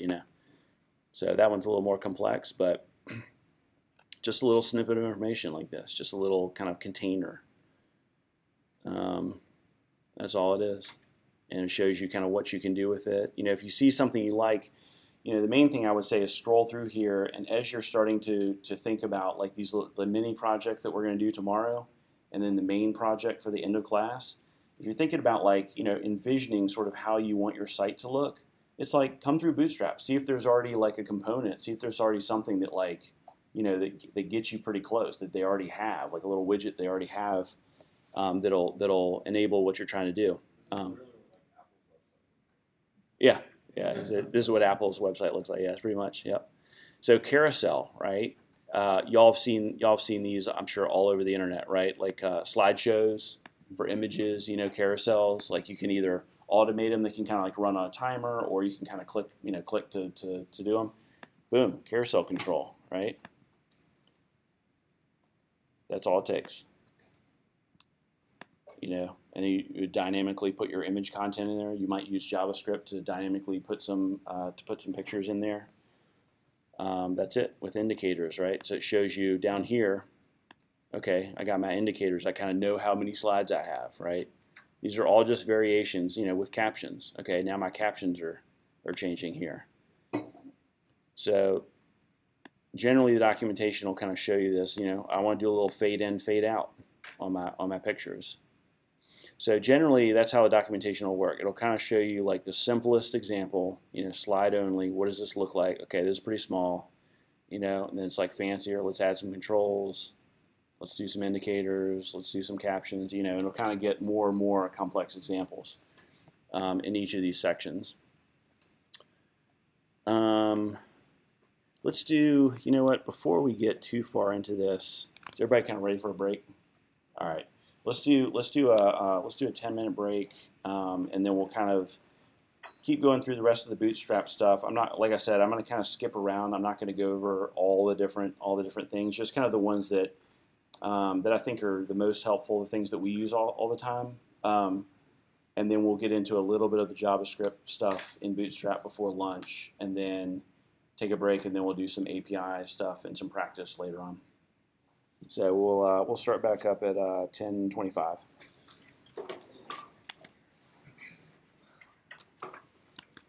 And for Winston-Salem, I'm just going to leave the stream running.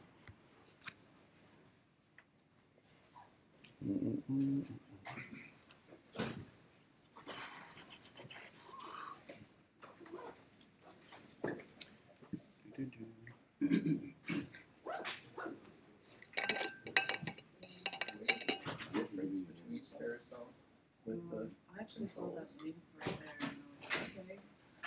It's just a second example. If you scroll down a little bit. yeah, I'm looking at it, Carousel. and I'm trying to tell the difference between this one that does it automatically and this one that doesn't. Or it does, but it has buttons. I know It's probably going to be something real simple, like real subtle, like maybe a second class, or maybe look for something really subtle. So that's what I said. With Usually, the ID, usually, the ID shouldn't. nah, ID wouldn't do it. I don't think. That's a, But usually, it's gonna be something really small and subtle that adds like a lot of functionality. You know. Carousel slide. Carousel. Is it just me, or does the typeface that code is always put in make all of the words look like they're spelled wrong? It just brings out like On like this site, on documentation site. no, on any like what tables in Atom and yeah. just like this typeface. What is this? I'm not sure, but you can change that really easily. You can change that to whatever you want. Oh no, I like it. It's just like the word carousels never looked so weird. Right. Normally, programming fonts are sans serif, Yeah. and they're usually in equal spaced I think thing. it's the So like equal space Courier, that it's the like rest is perfectly weird. spaced out, whereas normally things have a little bit of variation that helps your eyes kind of catch certain What's areas. that kerning? I don't know. It's like monospaced. I don't know. Courier is an example of it, of like kind of what I forget the technical term for it, but it's like an equally spaced font. Yeah, kerning is the process of adjusting spacing between characters. Yep. So what's But- the No. what's the difference between sans and sans serif? So serifs are like like Times New Roman. So this is a sans serif font. It doesn't have all the little the little fancy parts to it. Let me see if I can Let me pull up the New York Times, right? Because they're gonna have. Just pull up sans versus sans serif. There's a great picture. Oh, is there? Let me see, because New York Times will use. Whoa. What? Get me out of here. I'm an educator. There we go. I can't get to it at all. Yeah, just Google sans serif. See that top picture and image. So sans serif, you see how like this font has all these little like fancy like little lines off it, all these little Like the little fancy parts down mark, here. yeah. That's serifs. Okay. So sans serif, sans without, and then serif font has all these little fancy things on it. Generally speaking, like New York Times, like if you have Times New Roman, that's what the New York Times uses for their newspapers. They say that using a serif font is easier to read. Mhm. I don't think so. I like sans serif fonts like Helvetica. Most of the web is sans serif, like this. It's like Helvetica font. Yeah. I think that's easier to read, but maybe that's just because I've been like coding so long that I'm used to not seeing serifs. Yeah. Oh, I don't know. They say that sans serif is easier for computers. Yeah. Did you just say that? No. I said serif fonts are easier to read, and they say, but I don't think so. When you print it.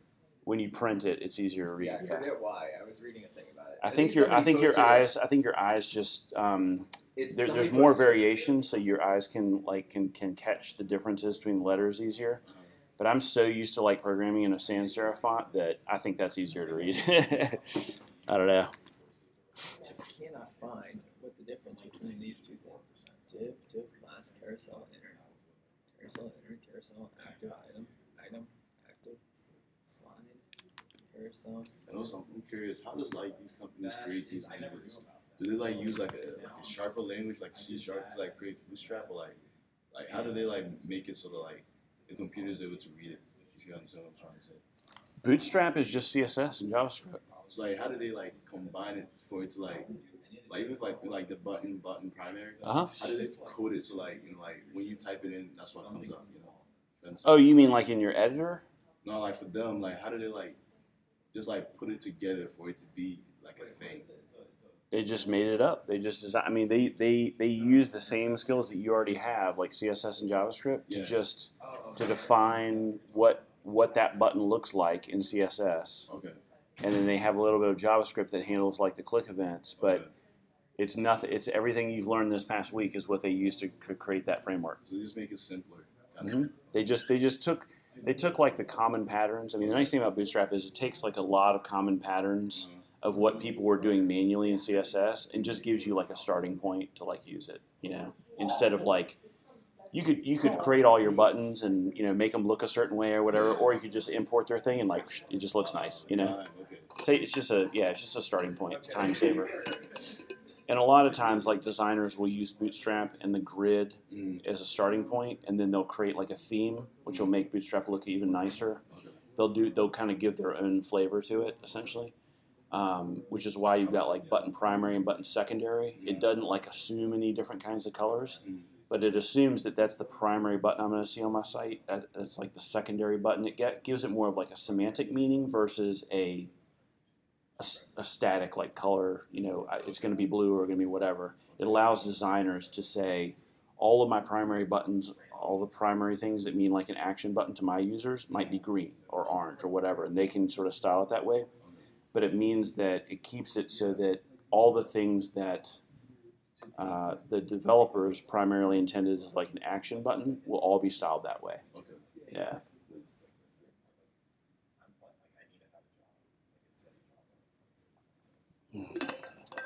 And usually like primary is for like doing an action, and then secondary that's gray is like cancel or like the other option. You know what I mean? Like kind of cancel out of something.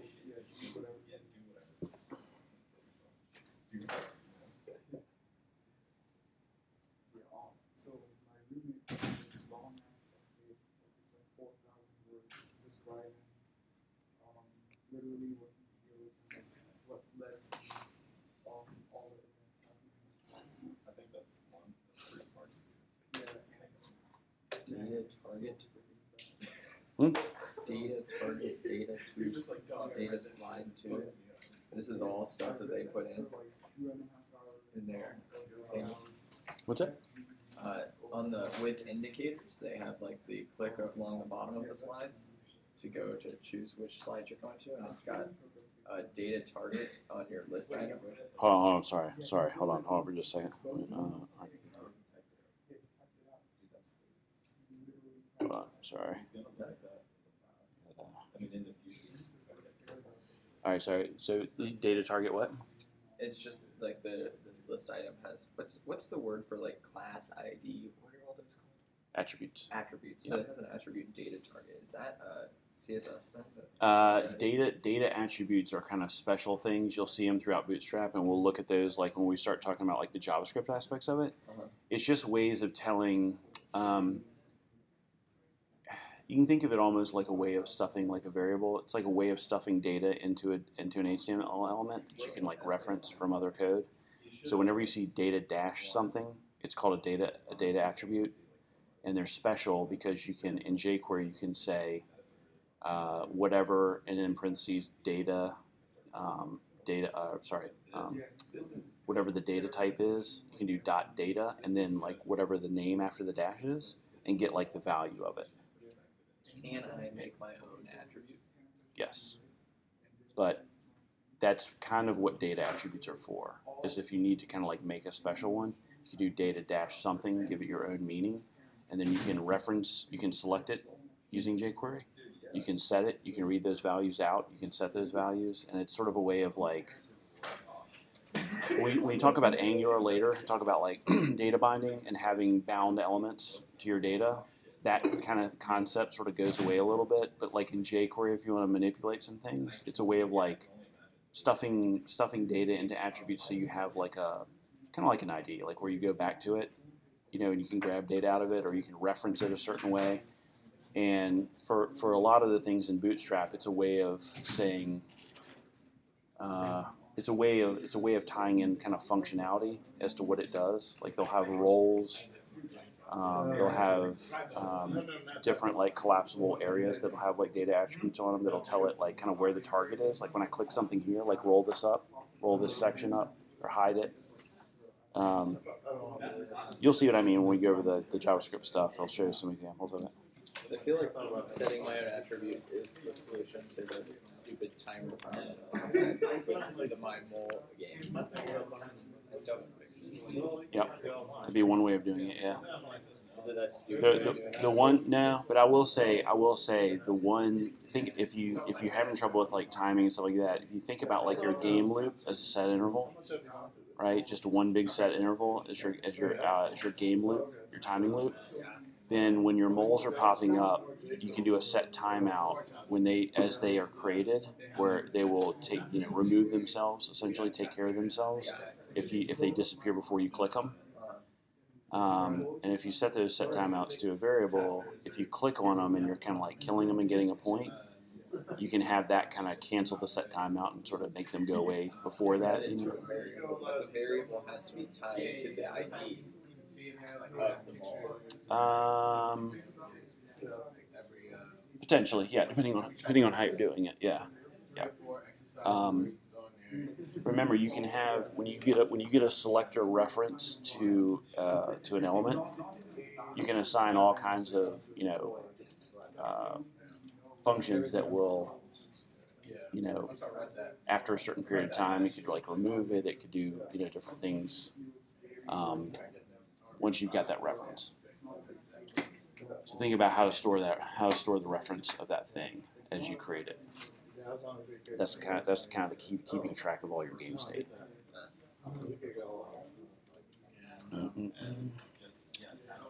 All right. Like, for these sites where you can download it, they have all the information. What's that? Do they sell like, or can you download like a PDF of this stuff? I don't know. That's a good question. I'm kind of old school where I like to, have it on paper. Yeah. Google it for Bootstrap PDF documentation or Bootstrap printable documentation or something like that. I bet you somebody's done it. Yeah. Somebody on the internet's probably scraped it and put it into like a nice PDF or something. Yeah. There's also a lot of good books, on Bootstrap. I'm kind of searching for books that I can get, but I don't know how to tell if it's good or not because it doesn't come from the developer. You know what I mean? Right. People will write a book on it. I would recommend there's a service called Safari. It's by O'Reilly Safari, which is like a it's pretty pricey if you use it, for a longer period of time. It's like a monthly kind of fee. I think it's like $30 or something.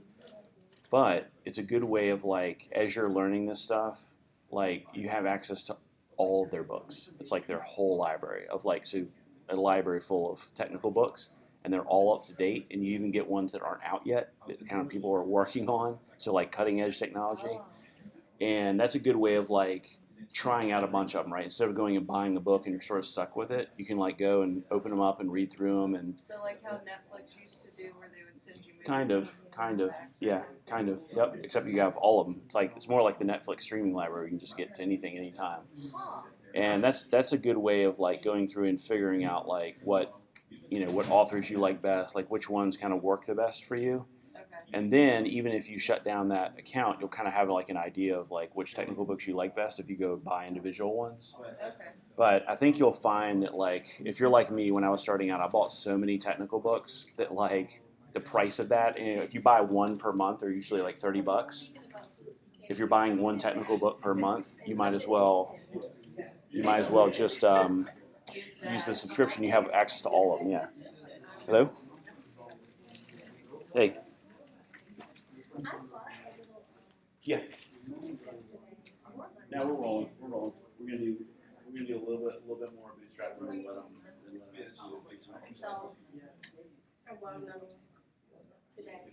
Okay. All right. I won't do much more then. I'll just let them use because it's all documentation anyway. So I'll do another maybe half an hour or something, and then just let them loose till lunch. Okay. Yeah, we're already rolling. I just left it going. Bye-bye. Yeah. Do you guys see the scores after the test? What? I don't know. Good question. Do we or do y'all? Yes, we do. Yeah, we definitely do. I'm not sure. It should tell you too. I haven't taken one all the way through, but. So I wanted to do it first without like any resources. Yeah, that's good. Yeah. You should, because then that's a true assessment, and it'll tell you like, okay, these are the areas I need to go kind of look at or whatever. So, yeah. Nice. That's good. That wasn't an easy. I mean, there were a couple of curveball things in there. Some So. of them were like, Yeah. Yep. That's good. We'll generally do those kind of at the end of each like major sort of section. So that was sort of the assessment for like HTML and CSS JavaScript. We'll have another one at the end of like the SQL segment where it's like going over SQL and databases and stuff like that. So, all right. So we are back on. I'm going to, Allie reminded me that we should get to some exercises really quickly. So I'm going to go through just a couple more things, covering them in Bootstrap real quick, and then we're going to kind of set you free to play with this stuff until lunchtime. So. Quick question: do we download the like mini Bootstrap version? So the question was, do we download the mini Bootstrap version? So under download, like if you come over here to the download button, you're going to get this whole zip file. Unzip this on Windows. You just right click unzip or whatever. On Mac it'll do it for you. When you drill into this Bootstrap 411, whatever this file is, there'll be your JavaScript folder. Actually, hold on. Sorry, that was the wrong download. Let me get back here to home. All right. So on the home screen, so getbootstrap.com, you're going to click download here, like the getting started download thing, and that should have inside of it hold on for a second. Yeah, there should just be, what you're looking for is bootstrap.min.css and bootstrap.min.js. So when you unzip that, there should be like a CSS folder and a JS folder. You're looking for kind of those two files, the minify ones. Now, you can grab all of those files, all the CSS folder files in JavaScript, or sorry, all the Bootstrap files under JS and put them in your JS folder, and all the files under CSS and put them in your CSS folder. It's not going to hurt anything, right? You're just going to have more files there than you're referencing. But you may want to do that because if you look at the non-minified, like the ones that don't have a .min.js, it's like the whole file. So you'll actually be able to see the code, right? So you can look at the Bootstrap JS code, you can look at the Bootstrap CSS, and that's probably not a bad idea. If you want to look at like how really well thought out CSS looks, look at the Bootstrap CSS, right? And you'll see how they start with like button, right? They'll be like .btn, all right? And there'll be one class with like kind of the common button stuff, and then there'll be like .btn primary, and it'll be like color blue by default. And you'll see how it's kind of laid out. So that might not be a bad idea. Like in addition to copying, you always want to reference the minified file in general, especially when you're kind of pushing to production. These are like your production code. You want like the smallest files possible.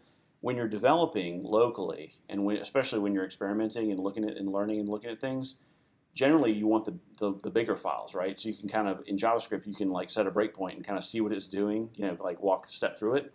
Or in CSS, you can kind of look at what's going on there. So, yeah, so when you click on that download button, you can just, keep all those files, really. All right, so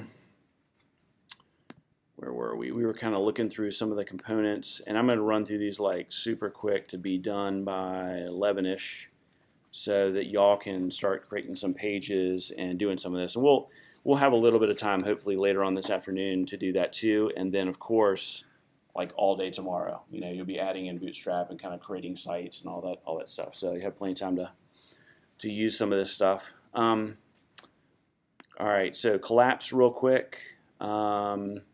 Make sure we're running here. All right, yeah, y'all see the screen.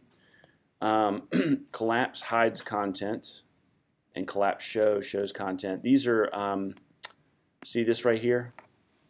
Y'all probably have seen this like on the main screen, the main content site, right? Click something, kind of shows something. Click again to hide it. So we know how to do this. We know how to do this with jQuery, right? You would get a selector to that div element. And when you click the button, you wire up a click event and say show, right? Like show this other div. When you click the button again, it's like hide it.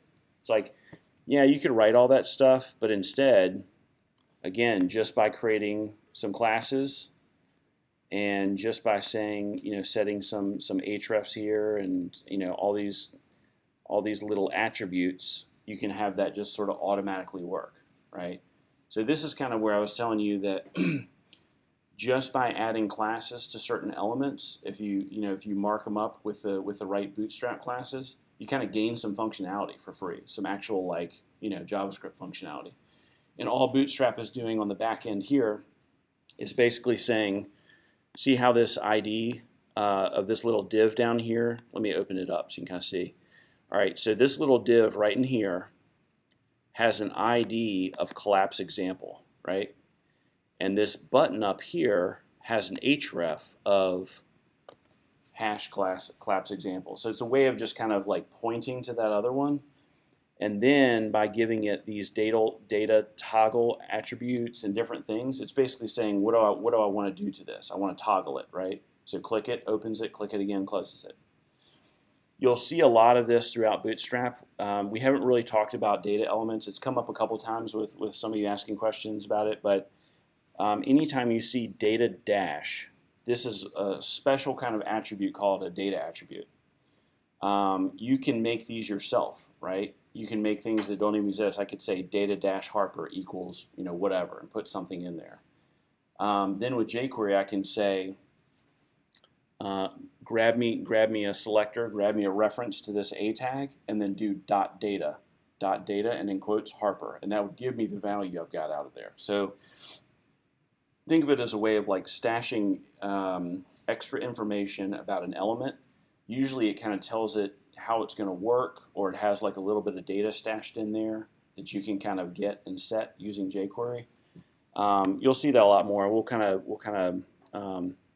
You'll see that all throughout Bootstrap. But in the context of Bootstrap, just know that Bootstrap uses it to kind of denote functionality. Like this is kind of what it's going to do. This is sort of like the role of this, or this is what it's going to accomplish when you click it. So right here, clicking this button, showing and hiding things. You can see it's got kind of like a nice little animation to it. Kind of rolls up and rolls down. That's generally what Collapse does. It's really nice for having like a nice clean site, and as you're clicking on different topics, right, you only show the content that you're interested in at that point.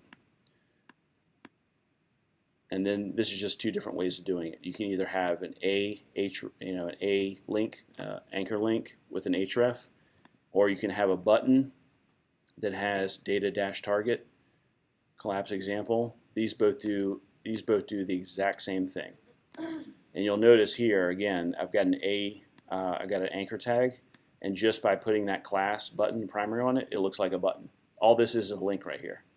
So shows and hides, same thing. Yep.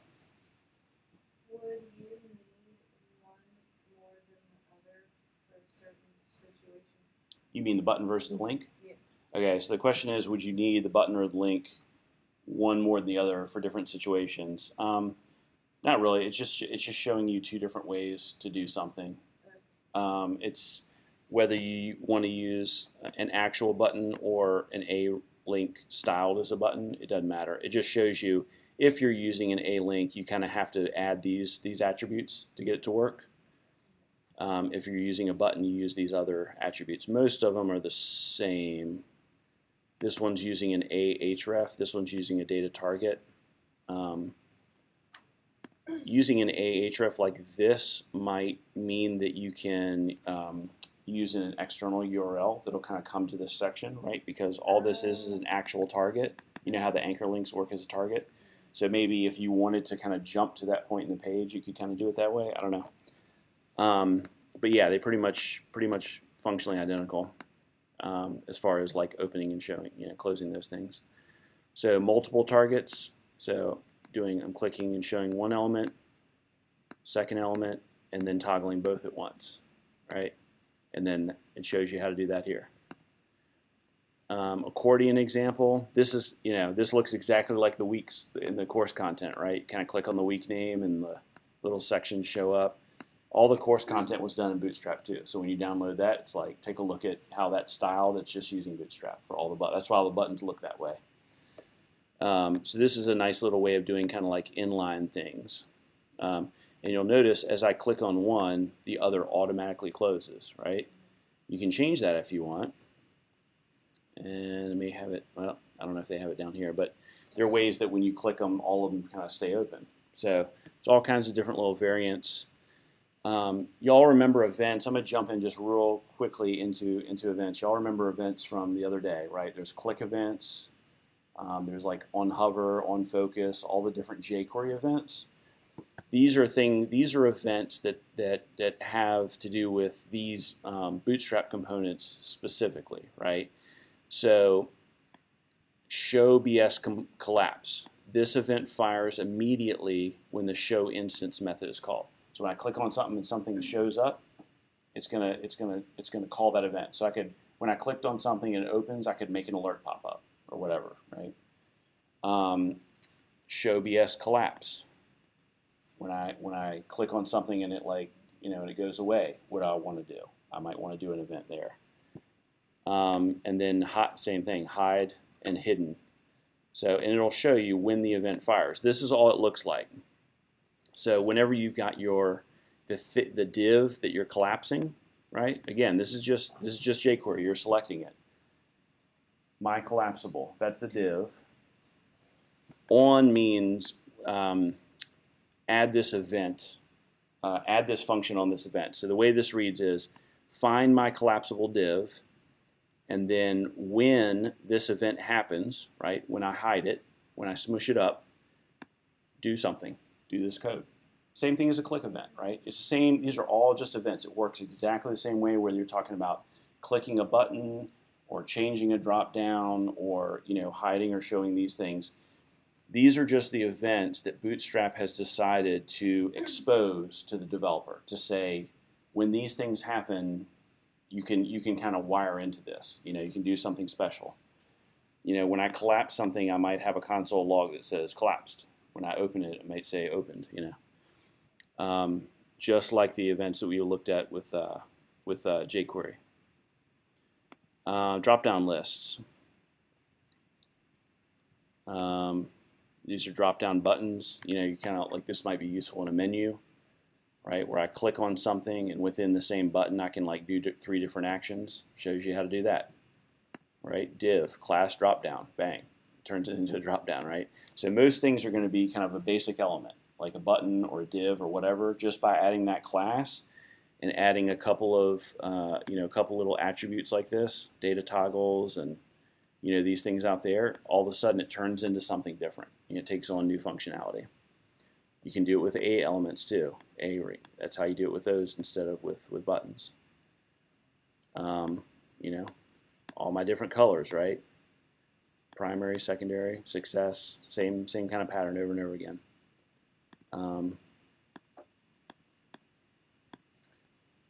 Let's see, forms. This is important.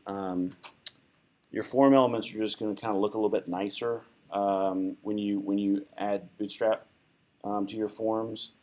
Y'all have seen text boxes. We've been using those over the past couple days, like getting values in and out of text boxes. These are just a little bit nicer. You can see it kind of has rounded corners. When I click on them, it sort of like glows, like to show you like where you're putting input in, that kind of thing. It's just a little bit nicer. The only difference here, you see input, class, form control, right? So that's all that does. Like if you look here on the code example in the voting API, you'll see that when I click into these text boxes, they kind of turn blue. Kind of gives you a nice indicator of what's going on there. All this is an input. Class equals form text, and then I'm saying form control large, right? I'm making it big. Like just like button small, button large, button small, I'm just saying form control large. So you can see the rest of these elements, type equals text, input type equals text, text box. We've seen that over and over again. It's got an ID, and it's got a little placeholder in it, right? So the only difference between this and a regular text box, and I'll add the same thing right here.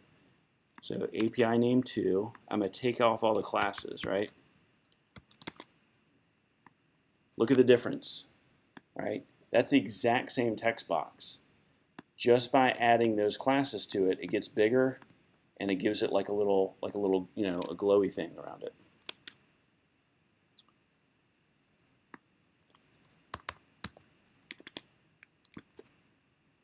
Okay. This is just showing, text boxes, selects, drop-down selections, multiple selections, kind of what they look like. Y'all have seen these kind of all over the internet. Text areas, just a larger, these are usually used for like comments fields or something. They're just larger than a text box. Allows you to type, a lot of text into them. You'll notice this form group. This is kind of important right here. So you'll have a div normally with a class form group. Then you'll have a label, and then you'll have an input. And notice here, label 4, example form input, and then that's got the ID there. So you've got label 4. Notice that this matches the ID here, right? So you've got a label that's specifically for this ID. And what that does is, see how this email address, this is a label, and it's right above this text box here. So instead of using the placeholder, it's still got a placeholder there that kind of shows you the format. But you'll notice as I start typing in here, where'd my placeholder go, right? So if I didn't have a label here, I might have filled out this form and been like, what's this field here? If I didn't have that label up top to tell me like, hey, this is where your email goes, I might be kind of lost. So it's normally good practice to put a label above your input, right? To tell the user very explicitly without a placeholder, this is what I want you to put here. So it's like label input, label input. And you can put these in different columns so they look nice. You can put them side by side like that, or you can have them flowing down the page. But putting them in this little form group right here essentially tells it, I want this label to go over top of this input, over top of this text box. So it's like label and then the text box below it. That's all that's doing. If you didn't have this here, it would show a label and then it would show an input, like a text box right beside it. It would show them kind of side by side. So by putting them in that form group, it puts them like this over top each other, where you have this one and then you have this one. Notice I'm not using a paragraph tag there. I'm not using a break tag, to kind of stack those. Just by saying form group, it's going to kind of put those together, like over top each other. And that's what you want. Sizing for controls, same deal. Form control small, that's the default, and then that's large. So just like buttons, you can change the size on them. You have little, different fancy things like range inputs and making things read-only or, disabled. Here's what checkboxes look like when they're styled with Bootstrap. Here's what radio buttons look like, where you can only choose one thing out of a set of things.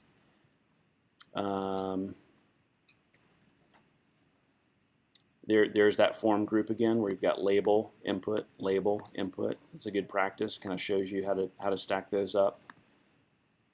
And that's pretty much it. I mean, you can see they've got a lot of fancier examples. Here's one where it's like email password. You're setting up your address. You have a button to sign in.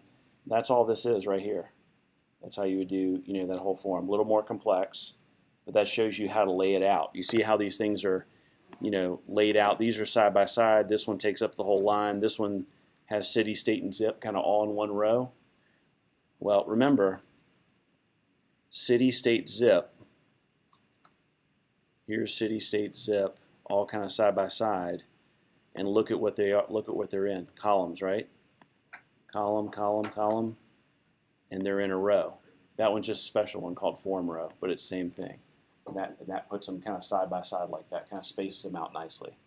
So play with your rows, play with your columns, and you'll see that you can kind of get a really nice, look how nice that form kind of flows and everything. And you've got your city and state and zip. Those all kind of go together, right? When you're filling out like an envelope or something, those all kind of go together.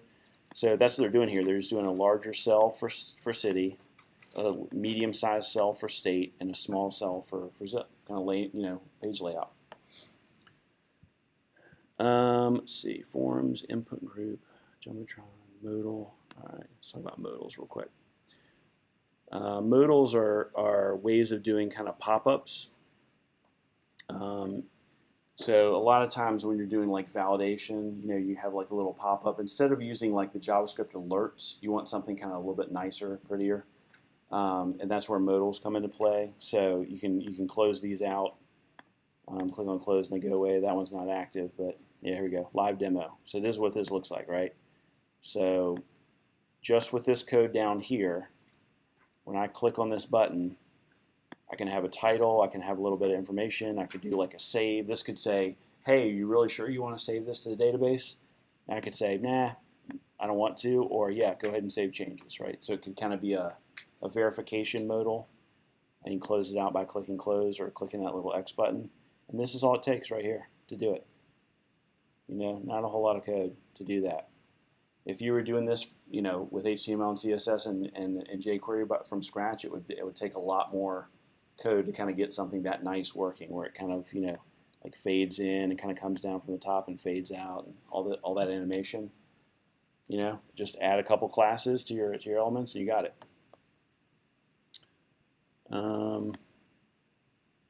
Yeah, that's just a longer modal scrolling through it. Vertically centered, so it kind of comes down the middle of your page. We haven't talked about tooltips and popovers, but that's kind of what these look like. So you remember that the other day, Ali put like a title in an image, right? Or I forget what element it was, but put a title equals and like a little bit of documentation in there. So when you hover it over, it kind of shows that tooltip. Well, here's a nicer way of doing that. And this is its own component, right? So it's got its own documentation tooltip, but this is just showing an example like in a modal, where you hover over something and it gives you that functionality. In fact, it's down here, right? So this is all. These are very, very simple, right? That's all. This is all it takes. So data toggle tooltip, and then you put in kind of like your title, and as you hover over them, there's one on top, there's one on the right. Show it on the bottom, you can show it on the left. All different examples. So the documentation is really good about kind of showing different ways of doing things like that. Let's do navs and navbar real quick, because this is something that is very, very helpful for menus. So this is how you would do a navbar at like the top of your page for getting jumping off to different links, different pages. Just a UL, but it's just a special one, a special class. So UL, an unordered list with class of nav, and then your list items have class of nav item, and then the active one has an additional class with active, right? So if you're on different pages, and we'll look at this once we get to like kind of web, the back-end web programming. As you go to different pages, you can set this active to a different spot, so it kind of shows which link you're on right now. Here's a fancier example. Let's see. You can do it vertically. Vertical stack your navigation. You can do tabs, right? So you click on different tabs here. You can do it kind of in like a little button view called pills. Lots of different kind of ways to do the same thing. It just depends on which way looks the best to you, which way you want your site to look like. Here's one with tabs with drop downs. You can kind of get super fancy. Drop down menus.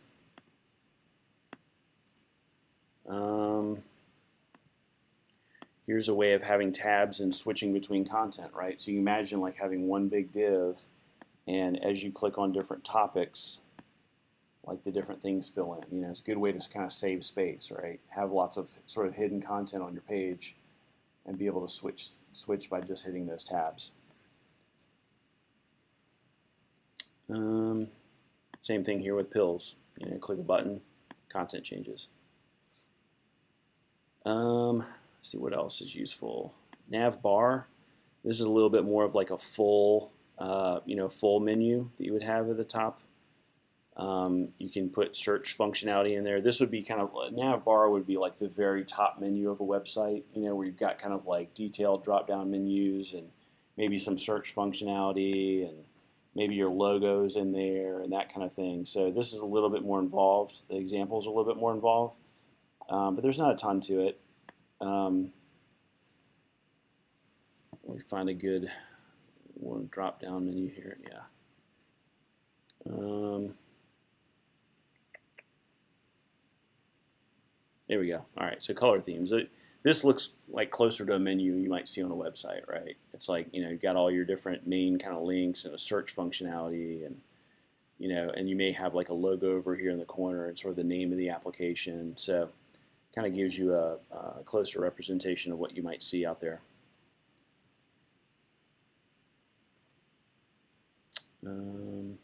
Yep. So if y'all remember, you remember when we made this page really small, and all of a sudden it took that left-hand content, whoop, and put it. If we go all the way back up here, it put it in this little menu. Okay, that nav bar, if you set it up right, will do that for you. If we scroll all the way back down here, it'll show you. Once you get smaller, that's what's going on right here, right? In this little collapsible content. That's kind of what it's going to look like on a mobile device if you collapse your menu or set your menu up correctly to be responsive. That's what it'll sort of look like inside of that little mobile drop-down menu. Popovers. Allie, post anything in here that you kind of you think I should cover before we go to exercises. Popovers are kind of like an alert, but something that when you click on something, you have a almost like a little modal, but an inline kind of thing where you can show information about it. You on the top, on the right, kind of like the alerts. You can do them in different directions. You have it where you can kind of click it, turn it off. Progress bars. Those are kind of nice if you're showing something that's running in the background that's kind of take a while, report or something like that. You can kind of show progress bars. And you just change one of the values with jQuery, and it kind of it'll show it kind of moving over time. If you want to show progress on an upload or something like that.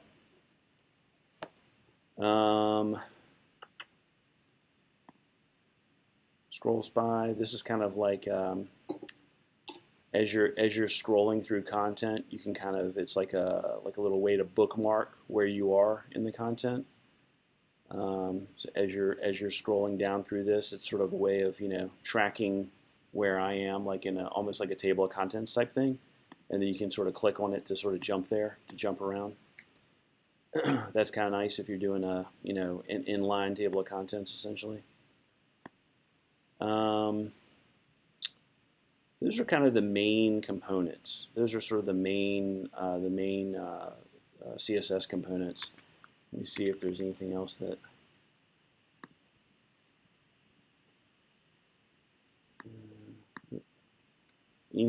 anybody wants to see.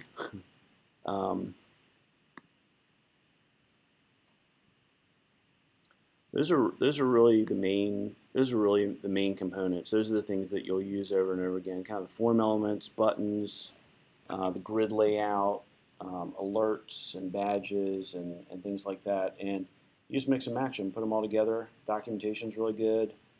And I think what we'll do now as an exercise is take any project that you've done over the past week. So it could be like any of the games you're working on. It could be like the voting API thing. It could be any of the example projects that you've been working on, and go back and sort of bootstrapify it. Like sort of go back and add Bootstrap and change your buttons to Bootstrap buttons. Kind of get your layout working right. If you were kind of using float left and float right, like maybe put things in a container and add some rows and add some grids. And if you did tic-tac-toe using tables, or you did one of the games using tables, go back and make it into a container with rows and divs and sort of and columns, and see if you can kind of reformat it and see if it looks better using Bootstrap. So we'll do that. We'll do that until lunch, and kind of go back and create some examples for yourself in Bootstrap, and just go through the documentation, play with different things. Cut and paste the code out of here. Bless you. Cut and paste this. Go in and say, yeah, I want to do an alert. Boom. Just copy that, drag it into your code, and see what it looks like. And then make it active. Do something with it. make a, take a button and use jQuery to kind of wire it up to show an alert. Click a button and you see an alert. That kind of thing. Just play around with it a little bit, and we'll do that until lunch.